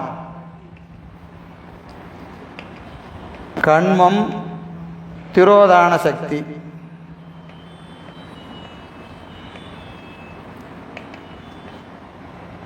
நிமித்த காரணன் இறைவன். காரியம் உலகம்.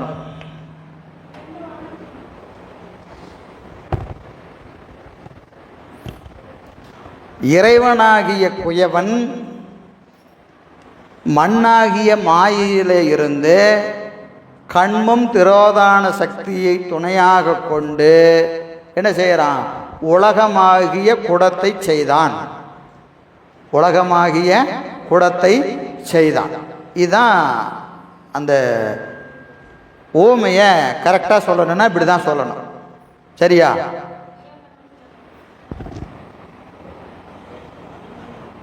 இறைவனாகிய குயவன் மண்ணாகிய மாயை கொண்டு கண்மம் திரோதான சக்தி ஆகிய துணை காரணங்களை கொண்டு என்ன செய்கிறான்? உலகமாகிய குடத்தை செய்தான். உலகமாகிய குடத்தை செய்தான். சரியா? புரிஞ்சுதா? சரி. இப்போ இதைத்தான் அவன் கேள்வியாக கேட்குறான். யாரு? சாங்கியன் கேள்வி கேட்குறான். அவன்கிட்ட நம்ம என்ன சொன்னோம்? அவனுக்கு நம்ம அவன் என்ன கேட்டான், என்ன பதில் சொன்னோம்?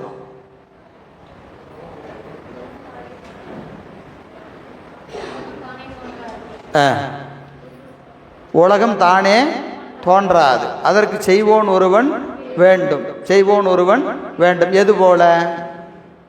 எது போல? குடம் போல. குடம் போலன்னு சொன்னான். குடம் போலன்னு சொன்ன. சரி, அப்புறம் அடுத்து இந்த பாஞ்சராத்திரிகரும் இரண்யகற்ப மதமும் வந்தாங்களா இல்லையா? யாருக்கு அப்புறம்? சாங்கினுக்கு அப்புறம் அவன் வந்தான். அவன் கேட்கும்போது நீ என்ன சொன்ன? எங்கே ஒடுங்குச்சோ அங்கே தான் தோன்றும்னு சொன்னையா இல்லையா? இப்போ அவன் அங்கே இங்கே கிளாஸ் விட்டு வெளியே போகல, எங்கே உட்காந்துருக்கிறான்? அங்கேயே உட்காந்துருக்கிறான். அவனுக்கு ஒரு பதில் சொன்னோன்னே இரு, நீ அடுத்த கேள்வி பதில் சொல்லு, நான் பார்க்குறேன் அப்படின்னு அவன் உட்காந்துருக்கிறான். இப்போ நம்ம யாருக்கு பதில் சொன்னோம்? சாங்கியனுக்கு சொல்லி உட்கார வச்சாச்சு. அடுத்த பதில் பாஞ்சராத்திரிகனுக்கும் இரண்யகற்ப மதத்துக்கும் ஒரு பதில் சொன்னோம். என்ன பதில் சொன்னோம்? எங்கு ஒடுங்குகிறதோ அங்கு தான் மீள தோன்றும். எங்கு ஒடுங்குகிறதோ அங்கு தான் என்ன ஆகும்? மீள தோன்றும் சொன்னில்ல? கரெக்ட். இப்போ நான் கேட்குறேன், எங்கேயா ஒடுங்கும்? எங்கே ஒடுங்கும்? எங்கே ஒடுங்கும்? எங்கு தோன்றியதோ அங்கு ஒடுங்கும். எங்கு தோன்றியதோ அங்கு ஒடுங்கும். இப்போ எங்கு தோன்றுகிறது? மாயையில் ஒடுங்குற உலகத்தை இறைவன்ட்ட ஒடுங்குதுன்னு சொல்றிய. கேள்வி புரியுதா? கேள்வி புரியணும். நீங்கள் நல்லா ஞாபகம் வச்சுங்க, கேள்வி மட்டும்தான் புரியணும். சிவஞான போதத்தில் கேள்வி புரிஞ்சுட்டா பதில் தானா புரியும்.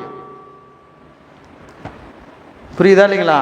மாயையில் ஒடுங்குகிற உலகத்தை இறைவனம் ஒடுங்குவதாக நீ சொல்றிய. எப்படி? முதற் காரணத்தில் தான் ஒடுங்கும், நிமித்த காரணத்திடம் எப்படி ஒடுங்கும்? கேள்வி எப்படி இருக்கு? குயவன்ட்ட போகுமா? போகாது. அப்போ உலகம் யார்கிட்ட ஒடுங்கும்? மாயிட்டு தானே ஒடுங்கும். நீங்கள் அவன்கிட்ட போய் ஒடுங்கிட்டு ஒடுங்கும் சங்காரங்கான்னு என்னமோ கதை அளந்து விட்டுட்டு இருக்கிறீங்க.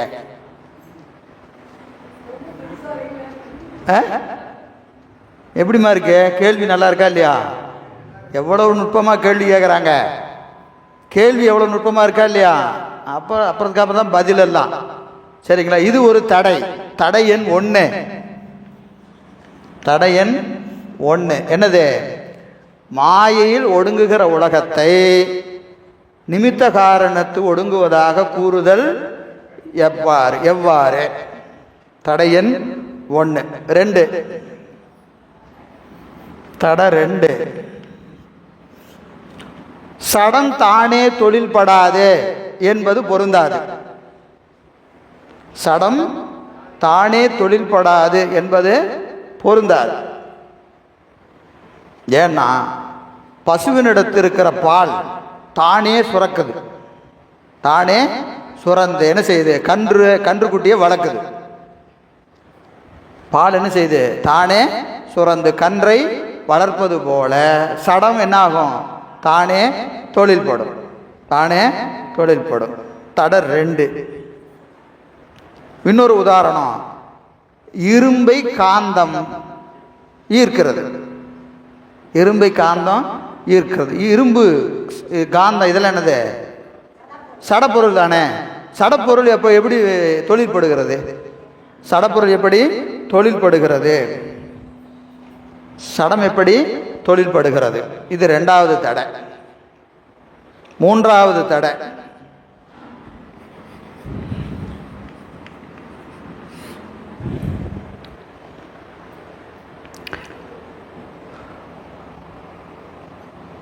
அனுமானத்தால் உலகத்திற்கு செய்வோன் உண்டு என்று சொல்லுதல் எவ்வாறு?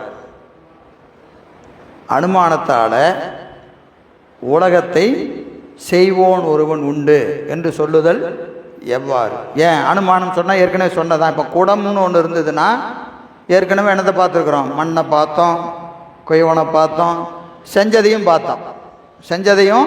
பார்த்தோம் இல்லையா? அப்போ ஒரு குடத்தை பார்த்தா என்ன செஞ்சுக்கலாம்? இது ஏதோ ஒரு கொய்யவன் செஞ்சுருக்கிறான் ஐயா அப்படின்னு நம்ம என்ன செய்யலாம்? அனுமானிக்கலாம். ஏன்னா ஏற்கனவே குடம் செய்ததை நாம் பார்த்துருக்கிறோம். அதனால் இப்போ ஒரு குடத்தை பார்த்தா இது ஒரு குயவனால் செய்யப்பட்டதுன்னு சொல்லலாம். இப்போ அனுமானிக்கணும்னா என்ன இருக்கணும்? முன்கண்ட அனுபவம் இருக்கணும். அப்போ இறைவனால் உலகம் செய்யப்பட்டது, இறைவனால் உலகம் செய்யப்பட்டது என்று சொன்னால் அதுக்கு என்ன வேணும்? முன்கண்ட அனுபவம் இருக்கணுமா இல்லையா? அது தோன்றுவதற்கும் அழிவதற்கு நாம் சொன்னோம். இப்போ என்ன சொல்கிறான்? தோன்றும் தான் அழியும் தான். உலகம் தோன்றுவதும் சரி அழிவதும் சரி நான் ஏற்றுக்கிறேன். ஆனால் அதை கடவுள் செஞ்சார்னு எப்படி சொல்கிறீங்க?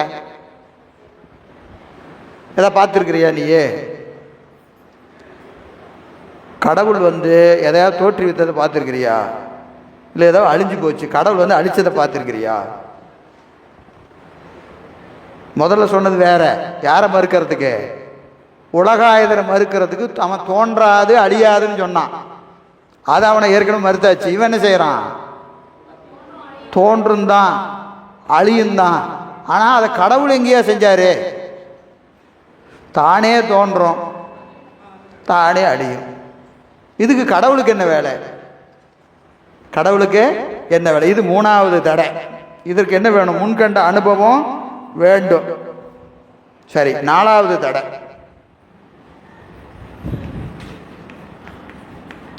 சரிப்பா, நீ சொன்ன மாதிரியே இறைவன் படைச்சான்னு வச்சுக்கோ. நீ சொன்ன மாதிரியே இறைவன் படைச்சான்னு வச்சா அவன் எப்படி படைச்சிருக்கணும்? ஒரே மாதிரிலாம் படைச்சிருக்கணும். இறைவன் படைத்தான் என்று சொன்னால் அவன் எப்படி படைத்திருக்கணும்? ஒரே மாதிரி தானே படைக்கணும். பலவாறு படைத்தல் ஏற்றுக்கு.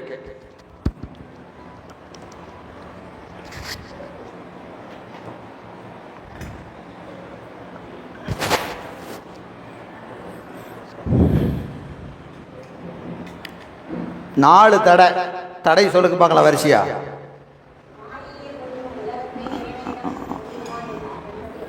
அது முதல் தடை. ரெண்டாவது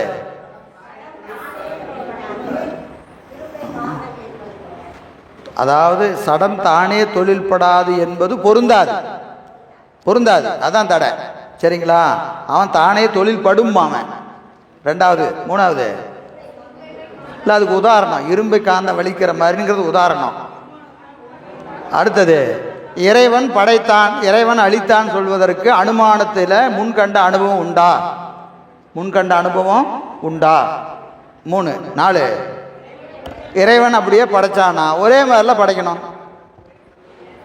4 தடை. 4 தடை யார் எழுப்புறா? சாங்கியன் எழுப்புகிறான். இது யாராருக்கு என்னென்ன பதில் தெரியுமா? ஏதாவது பதில் தெரிஞ்சால் நான் எங்கே வந்து உட்காந்துருக்கிறேன் அப்படிங்கிறீங்களா? இதுக்கு மெய்கண்டா சொல்லுவார். இதுக்கு எடுத்துக்காட்டு வெண்பா 2. வித்துண்டாம் மூலம் முளைத்தவா தாரகமாம் அத்தந்தால் நிற்றல் அவர்வினையாள் வித்தகமாம் வேட்டுவனாம் அப்புடு போல் வேண்டுருவை தான் கொடுத்து கூட்டானோ மண்போல் குளிர்ந்து.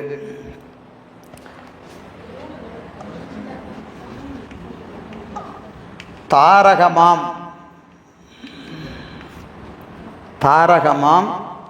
மண் குளிர்ந்து.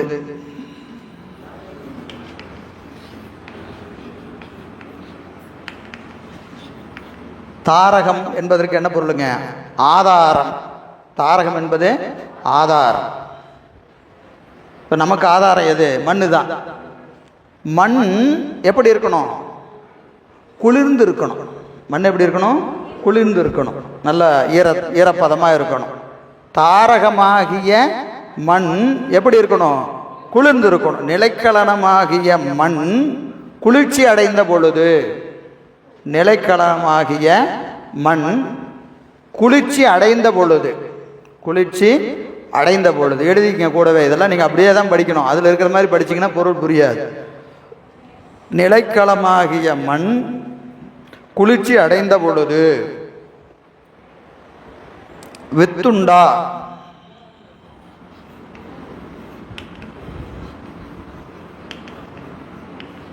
மூலம் முளைத்தவா.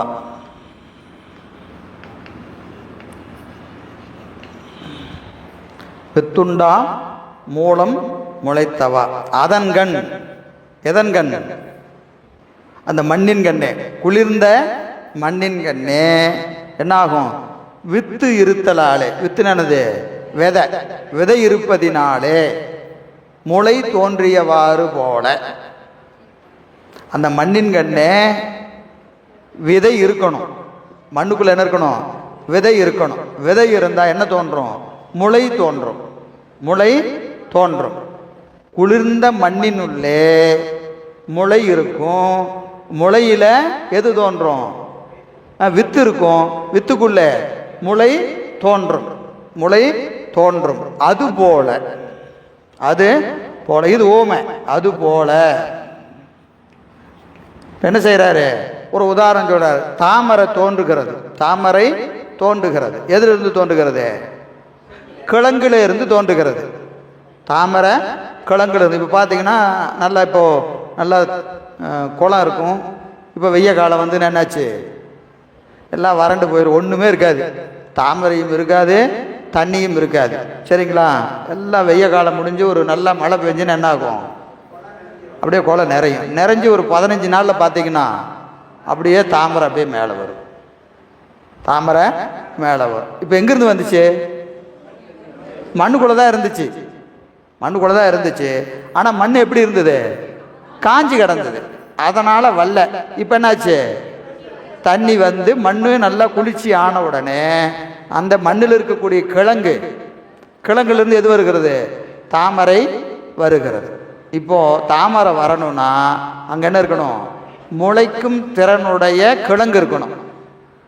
அது மட்டும் இருந்தால் போதும். அந்த கிழங்குக்கு ஆதாரமாக மண் இருக்கணும். மண் எப்படி இருக்கணும்? குளிர்ந்து இருக்கணும். மண் குளிர்ந்து இருக்கணும். அப்போ மண் இருக்கணும், குளிர்ச்சியாக இருக்கணும், கிழங்கு இருக்கணும். கிழங்கு இருந்தால் இதில் என்ன வரும்? தாமரை வரும். நாம் அதை அழகாக என்ன சொல்கிறோம்? சேற்றிலே பிறந்த செந்தாமரை. என்னன்னு சொல்கிறோம்? சேற்றிலே பிறந்த செந்தாமரை. கேள்வி என்னது? ஐயா, கிழங்குல வந்துச்சா சேத்துல வந்துச்சா? எதில் வந்துச்சு? கிழங்குல இருந்து தான் வந்துச்சு. கிழங்குல இருந்து தான் வந்துச்சு. அப்படியா? அந்த கிழங்கு தூக்கிட்டு வந்து இங்கே மேலே இங்கே வச்சு விட்ருங்க. அது கிழங்குல தான் வந்துச்சு. கொண்டு வந்து என்ன செய்யலாம்? இதோட நடுவில் வச்சிருங்க. அப்படியே பார்த்துக்கிட்டே இருங்க. ஒரு 15 நாளைக்கு வருதா பார்க்கலாம். வராது. ஏன்? கிழங்கு இருந்தாலும் அதுக்கு முளைக்கும் தன்மை இருந்தாலும் அதற்கு ஆதாரமாகிய மண் இருக்கணும். மண்ணும் குளிர்ந்து இருக்கணும். மண்ணும் குளிர்ந்து இருக்கணும். அப்படி இருந்தாதான் கிழங்கிலே இருந்து தாமரை தோன்றும். அப்போ கிழங்கிலிருந்து தோன்றுகிற தாமரைக்கு அந்த கிழங்குக்கு ஆதாரமாய் சேறு இருப்பதினாலே சேற்றிலே பிறந்த செந்தாமரை. சேற்றிலே பிறந்த செந்தாமரை. இதுக்கு உபச்சாரம் என்று பெயர். உபச்சாரம் என்னது? அப்படி சொல்லலாம். அப்படி சொல்லலாம். ஏன்னா இதற்கு காரணமாய் இருப்பது எது? கிழங்கிலிருந்து தோன்றினாலும் கிழங்கிலிருந்து தோன்றுவதற்கு காரணமாக இருப்பது எது? மண்ணு தான், அந்த சேரு தான். அதனால என்ன செய்யறோம்? சேரின் விருப்பப்படி தான் கிழங்கிலிருந்து தோன்றுமே அன்று கிழங்கின் விருப்பப்படி என்ன செய்யாது? தோன்றாது. அப்ப சேரு விருப்பம் அது குளிரணும். சேரு குளிர்ந்ததுன்னா அதில் தோன்றும். அதுபோல மாயையிலே உலகம் தோன்றினாலும் மாயையில் உலகம் தோன்றினாலும் மாயை எங்கே இருக்கிறது? இறைவன் வியாபகத்தில் அடங்கி இருக்கிறது. இறைவன் வியாபகத்தில் அடங்கி இருக்கிறது. இறைவன் வியாபகத்தில் அடங்கி இருப்பது மட்டுமல்ல, இறைவனுடைய சங்கற்பத்தின்படி தான் மாயையிலிருந்து உலகம் தோன்றும். மாயின் விருப்பப்படி தோன்றாது. மாயிலிருந்து உலகம் எப்படி தோன்றணும், என்னென்ன உலகம் தோன்றணும், எப்போ தோன்றணும், எப்போ ஒடுக்கணும்னு யார் முடிவு பண்ணுறா? பெருமான் தான் முடிவு பண்ணுறான். அப்போது இறைவன் விருப்பப்படி மாயையிலே இருந்து உலகம் தோன்றுவதினாலே மாயையிலே தோன்றுகிற உலகத்தை இறைவனிடம் தோன்றுவதாக சொல்லுதல் உபச்சாரம். காரணம், அந்த மாயையும் இறைவனிடத்து ஒடுக்கும். அது எங்கே போய் ஒடுங்குது? உலகத்தை எல்லாம் இறைவன் என்ன செய்கிறான்? மாயையில் போய் ஒடுக்கிறான். மாயை கொண்டு போய் திரோதான சக்தியில் ஒடுக்கிறான். திரோதான சக்தி அருட்சக்தியில் போய் ஒடுங்குது. அருட்சக்தி போய் சிவத்தில் ஒடுங்குது. மீள தோன்றுகிற போது சிவத்திலிருந்து சக்தி தோன்றும், சக்தியிலிருந்து திரோதான சக்தி தோன்றும், திரோதான சக்தியிலிருந்து மாயை தோன்றும், மாயையிலிருந்து உலகங்கள் தோன்றும். எனவே மாயையிலிருந்து ஒடுங்குகிற உலகத்தை நிமித்த காரணத்து ஒடுங்குதல் என்று சொல்வது உபச்சாரம். அது அவனுக்கு பொருத்தமுடையது. காரணம், அவன் விருப்பப்படி தான் அது நடக்கும். எது போல? வித்துண்டாம் மூலம் முளைத்தவா தாரகமாம் அத்தந்தானற்ற. ஒரு தடைக்கு விடை வந்துருச்சா? முதல் தடை என்னது? மாயையிலே ஒடுங்குகிற உலகத்தை இறைவனிடத்து ஒடுங்குதல் என்று சொல்லுதல் எவ்வாறு? இதான தடை. சரியா? இந்த தடைக்கு விட சொல்லிட்டார். தாமரை உதாரணமாக சொல்லிட்டார். அத்தந்தால் நெற்றல் அவர் வினையால். இரண்டாவது கேள்வி என்னது? சடம் தானே தொழில் படும். பால் சுரத்தல் போல, காந்தம் ஈர்த்தல் போல. காந்தம் ஈர்த்தல் போல. அதுக்கு வெண்பா இல்லை. பால் தானே சுரக்குன்னு சொன்னாலும் அதற்கு நிமித்த காரணாகிய பசு வேண்டும். பசு உயிரோடு இருந்தால் தான் மடியில் பால் சுரக்கும். தானே சுரக்கும்னா செத்த மாட்டில் சுரக்குமா? செத்த மாட்டில் சுரக்குமா? சுரக்காது. அப்போ என்ன இருக்கணும்? உயிர் வேணும். நிமித்த காரணம் யார் அங்கே? பசு. பசு இல்லாமல் பால் என்ன ஆகாது? சுரக்காது. அப்போ தானே தொழில்படும் என்பது பொருந்தாது. அப்புறம் காந்தம் ஈர்க்கும் அப்படின்னு சொன்னீங்களா இல்லையா? காந்த ஈர்க்கும்னா அந்த ஈர்ப்பு எல்லைக்குள்ளே கொண்டு போய் நீங்கள் வைக்கணும். இங்கேருந்து காந்தம் இழுக்கும்னா இங்கேருந்து அது ஈர்ப்பு எல்லைக்குள்ளே இருந்தால் தான் இழுக்கும். அங்கேருந்து தள்ளி வச்சுட்டிங்கன்னா இது நவுந்து போய் இழுக்குமா? அப்போ அதை என்ன செய்யணும்? ஈர்ப்பு எல்லையில் கொண்டு வந்து ஒரு வைக்கணும். அதுக்கு யார் வேணும்? ஒரு அறிவுடையவன் வேணும். அறிவுடையவன் வேணும். எனவே காந்தம் ஈர்த்தாலும் அதற்கு என்ன வேணும்? அறிவுடைய ஒருவன் வேண்டும். எனவே காந்தம் ஈர்த்தலும் பொருந்தாது. ரெண்டாவது கேள்வி முடிஞ்சுதா? மூணாவது கேள்வி, அனுமானத்தால இறைவன் படைத்தான் என்று அறியலாமா என்பது அடுத்த கேள்வி. அடுத்த கேள்வி நாலாவது கேள்வி, ஒருபடி படைக்கலையே. இந்த ரெண்டு கேள்வி இருக்கிறது.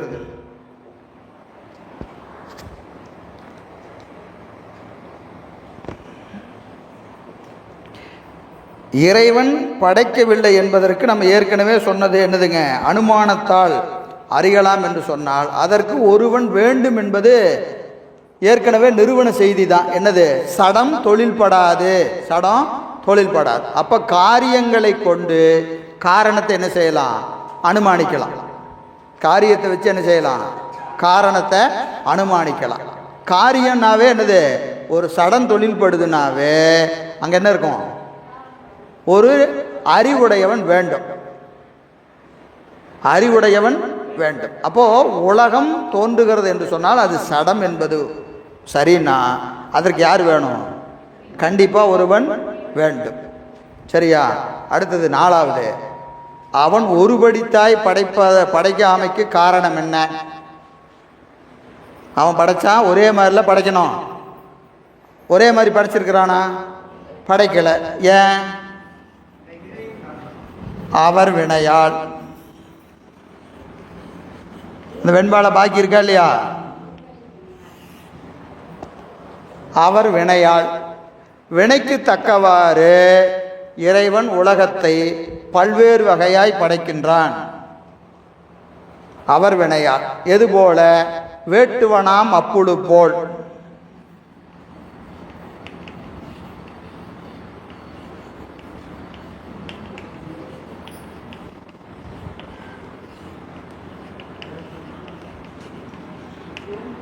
வேண்டுருவை தான் கொடுத்து கூட்டானோ, மண்போல் குளிர்ந்துன்னு மேலே வந்துருச்சு, ஏற்கனவே வந்துருச்சா இல்லையா? வேட்டுவனாம் அப்புழு போல் வேண்டுருவை தான் கொடுத்து கூட்டானோ, இது ஒரு ஓமை. வேட்டுவன் என்பது என்னதுங்க? குளவி. குளவி. அந்த குளவி என்ன செய்யுன்னு கேட்டிங்கன்னா, அந்த புழுவை கொண்டு வந்து கூட்டில் வச்சுக்கும். தன்னுடைய புழு எது தான் ஈன்ற புழு இருக்கா இல்லையா, அந்த புழுவை கொண்டு வந்து என்ன செய்யும்?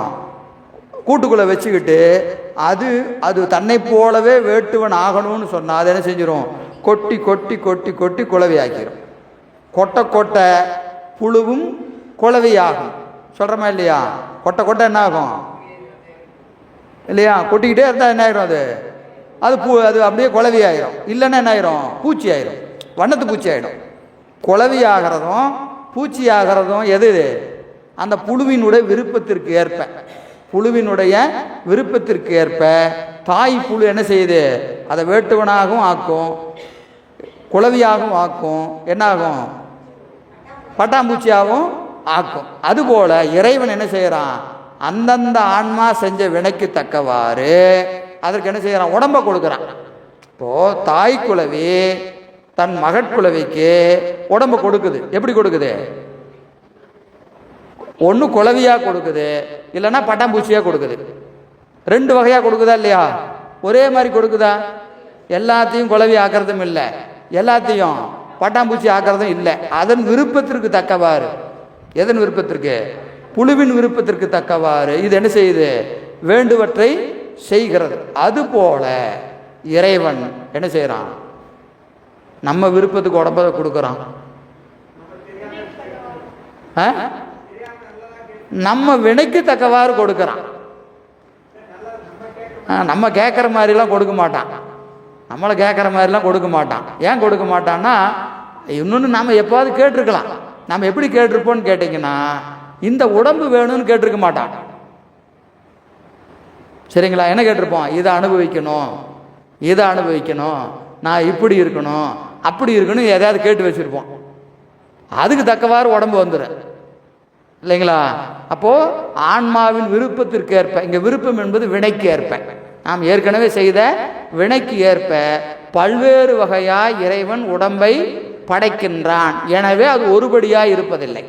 ஆன்மாக்களுக்கு உடம்பு ஒருபடியாய் இருப்பதில்லை, பல்வேறு வகையாய் இருப்பது. எதுபோல வேட்டுவக்குழு அது தன் குளவிய தன்னுடைய புழுவுக்கு அதன் விருப்பத்திற்கு ஏற்ப உடம்பை கொடுப்பது போல இறைவன் ஆன்மாக்கள் செய்கிற வினைக்கு ஏற்ப உடம்பை படைத்து கொடுக்கிறான். இது சிவப்பிரகாசத்தில் 24வது பாட்டு.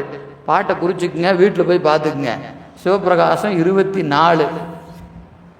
படைத்தது ஒருபடியின்றே பறவை பசுநரராய் பண்ணியது என் அப்படின்னு ஒரு பாட்டு இருக்கும் சிவப்பிரகாசத்தில்.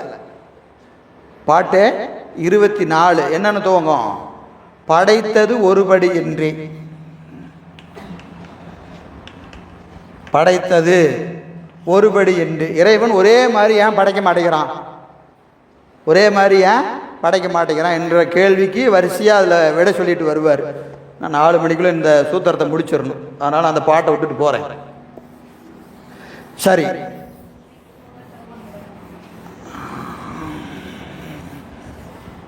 அடுத்தது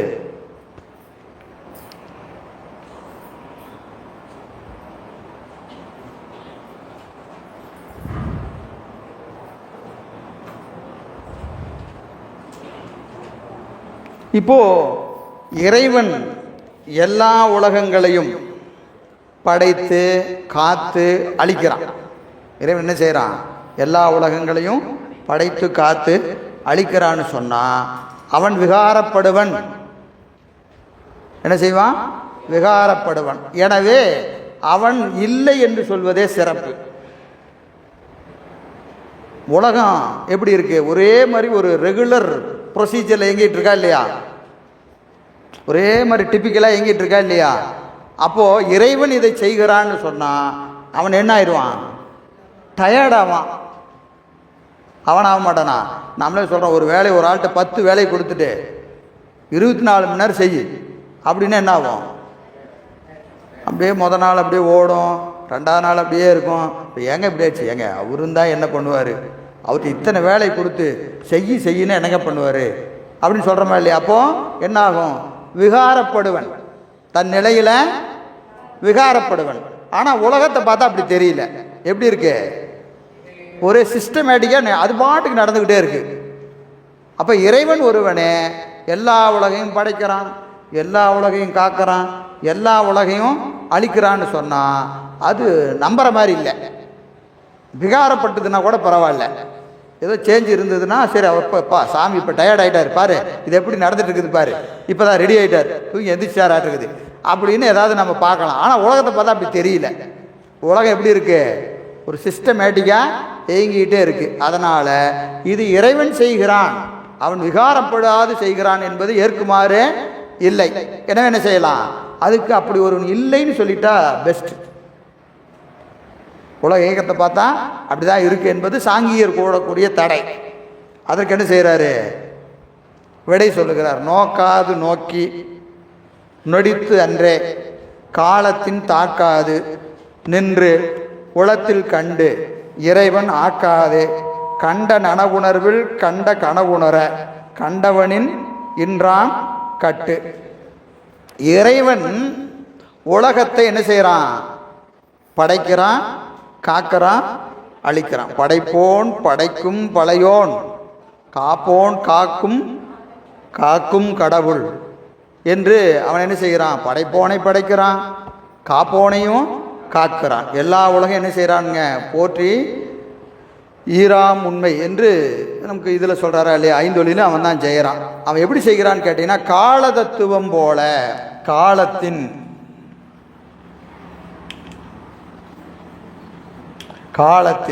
கால தத்துவம் எப்படி இருக்கிறதுங்க? நேற்று, இன்று, நாளை, மூணா இருக்கு. ஒரு கணமே மூன்று, ஒரு காலமே மூணையும் செய்கிறது. ஒரு காலம் என்ன செய்யுது? மூணையும் செய்கிறது. இப்போ இந்த கணம் எதை முடியுது? கடந்த காலத்தை முடிக்குது. இந்த ஒரு கணம் வந்துச்சுன்னா இது என்ன ஆயிடுச்சு? போன காலம் என்ன ஆயிடுச்சு? இப்போ அடுத்த இப்போ மணி எத்தனை? 3:54. 53 இறந்த காலம் ஆயிடுச்சு. 54 வந்தா 53 இறந்த காலம். இப்போ 54 நிகழ்காலம், 55 எதிர்காலம். அடுத்த கணம் ஒரே கணம் தான். 55 ஆயிடுச்சுன்னா 54 இறந்த காலம், 55 நிகழ்காலம், 56 எதிர்காலம். அப்போ ஒரு காலமே மூணா நிற்குது. எப்படி நிற்குது? நேற்று, இன்று, நாளை. இன்னொரு உதாரணம், சூரியன் தோன்றுகிற போது ஒரு தடாகத்தில் தாமரையெல்லாம் மலருது. ஒரு தாமரை மலர்கிற போது என்ன ஆகுதுங்க? நேற்று தோன்றிய தாமரை சூரிய ஒளி பட்ட உடனே என்ன ஆகுது? வாடி போகுது. இன்னொரு தாமரை அதே சூரிய ஒளி பட்டு என்ன ஆகுது? மலர்கிறது. இன்னொரு தாமரை நாளைக்கு மலர்வதற்கு தயாராகுது. சூரிய ஒளி அந்த வாடுகிற ஒரு தாமரைக்கு தனியா, மலர்கிற தாமரைக்கு தனியா, நாளைக்கு தோன்றுகிற தாமரைக்கு தனித்தனியாக வாடிக்குது. ஒரு தாமரை, ஒரு ஒளியே என்ன செய்கிறதுங்க? அழித்தல் தொழிலை செய்கிறது. எதுக்கு? நேற்று தோன்றிய தாமரையை அழிக்கிறது. இன்னைக்கு ஒரு தாமரை தோன்றுகிறது, படைத்தல் தொழிலை செய்கிறது. நாளைக்கு ஒரு தாமரை தோன்ற போகிறது, அதுக்கு என்ன செய்யுதுங்க?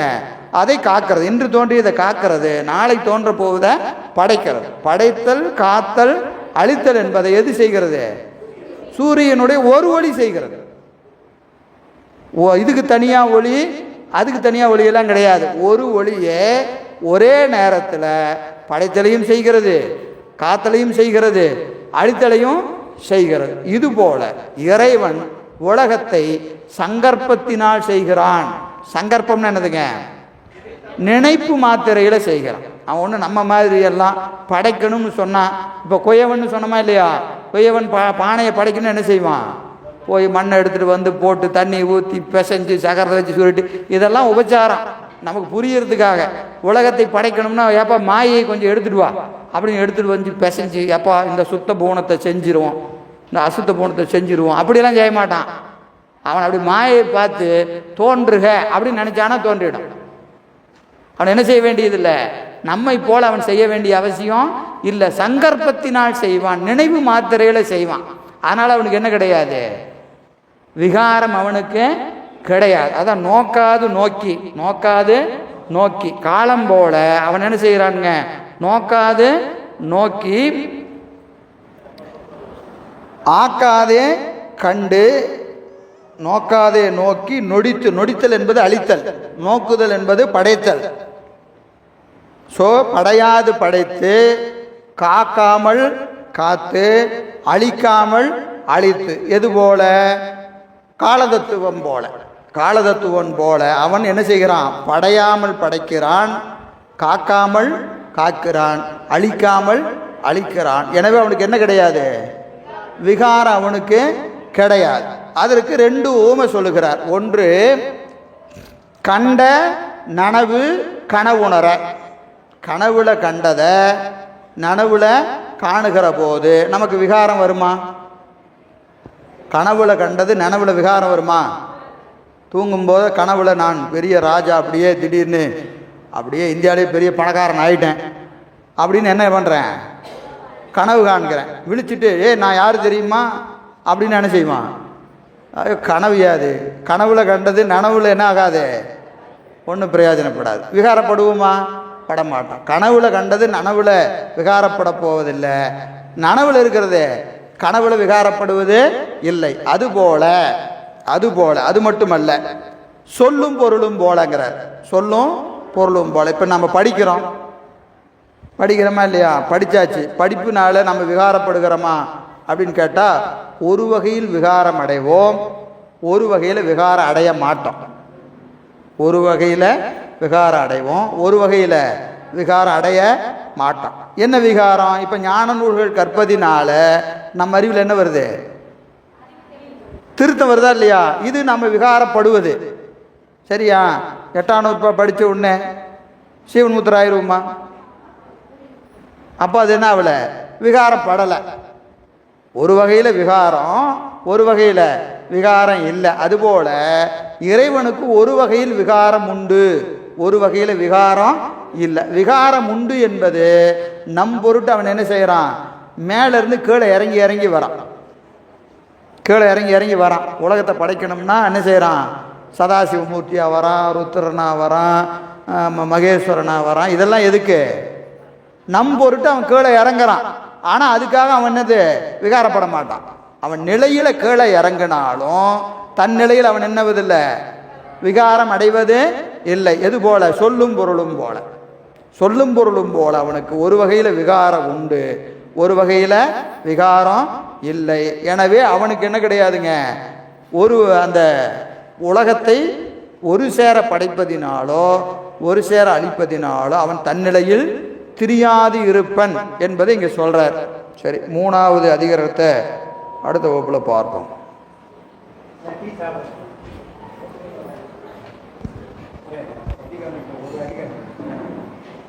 மரத்துக்கு திருமணத்துக்கு இளைஞர்கள் இருக்கிறார்கள். அது எல்லாரும் 5 நாள் வகுப்பு கோடைக்கால வகுப்பு எல்லாம் பார்த்தீங்களா? வாட்ஸ்அப்பில் பார்த்தீங்க? வாட்ஸ்அப்பில் எனக்கு கொஞ்சம் லைக் கொடுக்கலாமே நீங்கள்? ஏன் அது கஷ்டமா உங்களுக்கு ரொம்ப? வேற யாராவது பக்கத்தில் உட்காந்து எதனா எப்போ பார்த்தீங்கன்னா உடனே பார்த்தீங்கன்னா அப்படி உடனே அடுத்த செகண்ட் லைக் கொடுக்குறாங்க. தேவையில்லாததுக்கு இந்த மடத்தில் போகிறோம், எவ்வளோ முக்கியமான செய்தி போடுறோம், வகுப்பு இருக்குது, இந்த இது வாட்ஸ்அப் போடுறோம், இந்த யூடியூப்பில் போடுறோம், இதெல்லாம் பார்த்து லைக் கொடுக்கலாம்ல. நான் வகுப்புக்கு திங்கக்கிழமை ஆரம்பிச்சேன்னா சனிக்கிழமை வரைக்கும் மாற்றி மாற்றி வாட்ஸ்அப் போடுறேன், வகுப்பு இருக்குது வந்துருங்கன்னு. லைக் கொடுக்கறது பார்த்தீங்கன்னா 200 பேருக்கு மேலே இருக்கிறீங்க. ஒரு 3 பேர் 4 பேர் வரும். போன வகுப்பில் சொன்னதெல்லாம்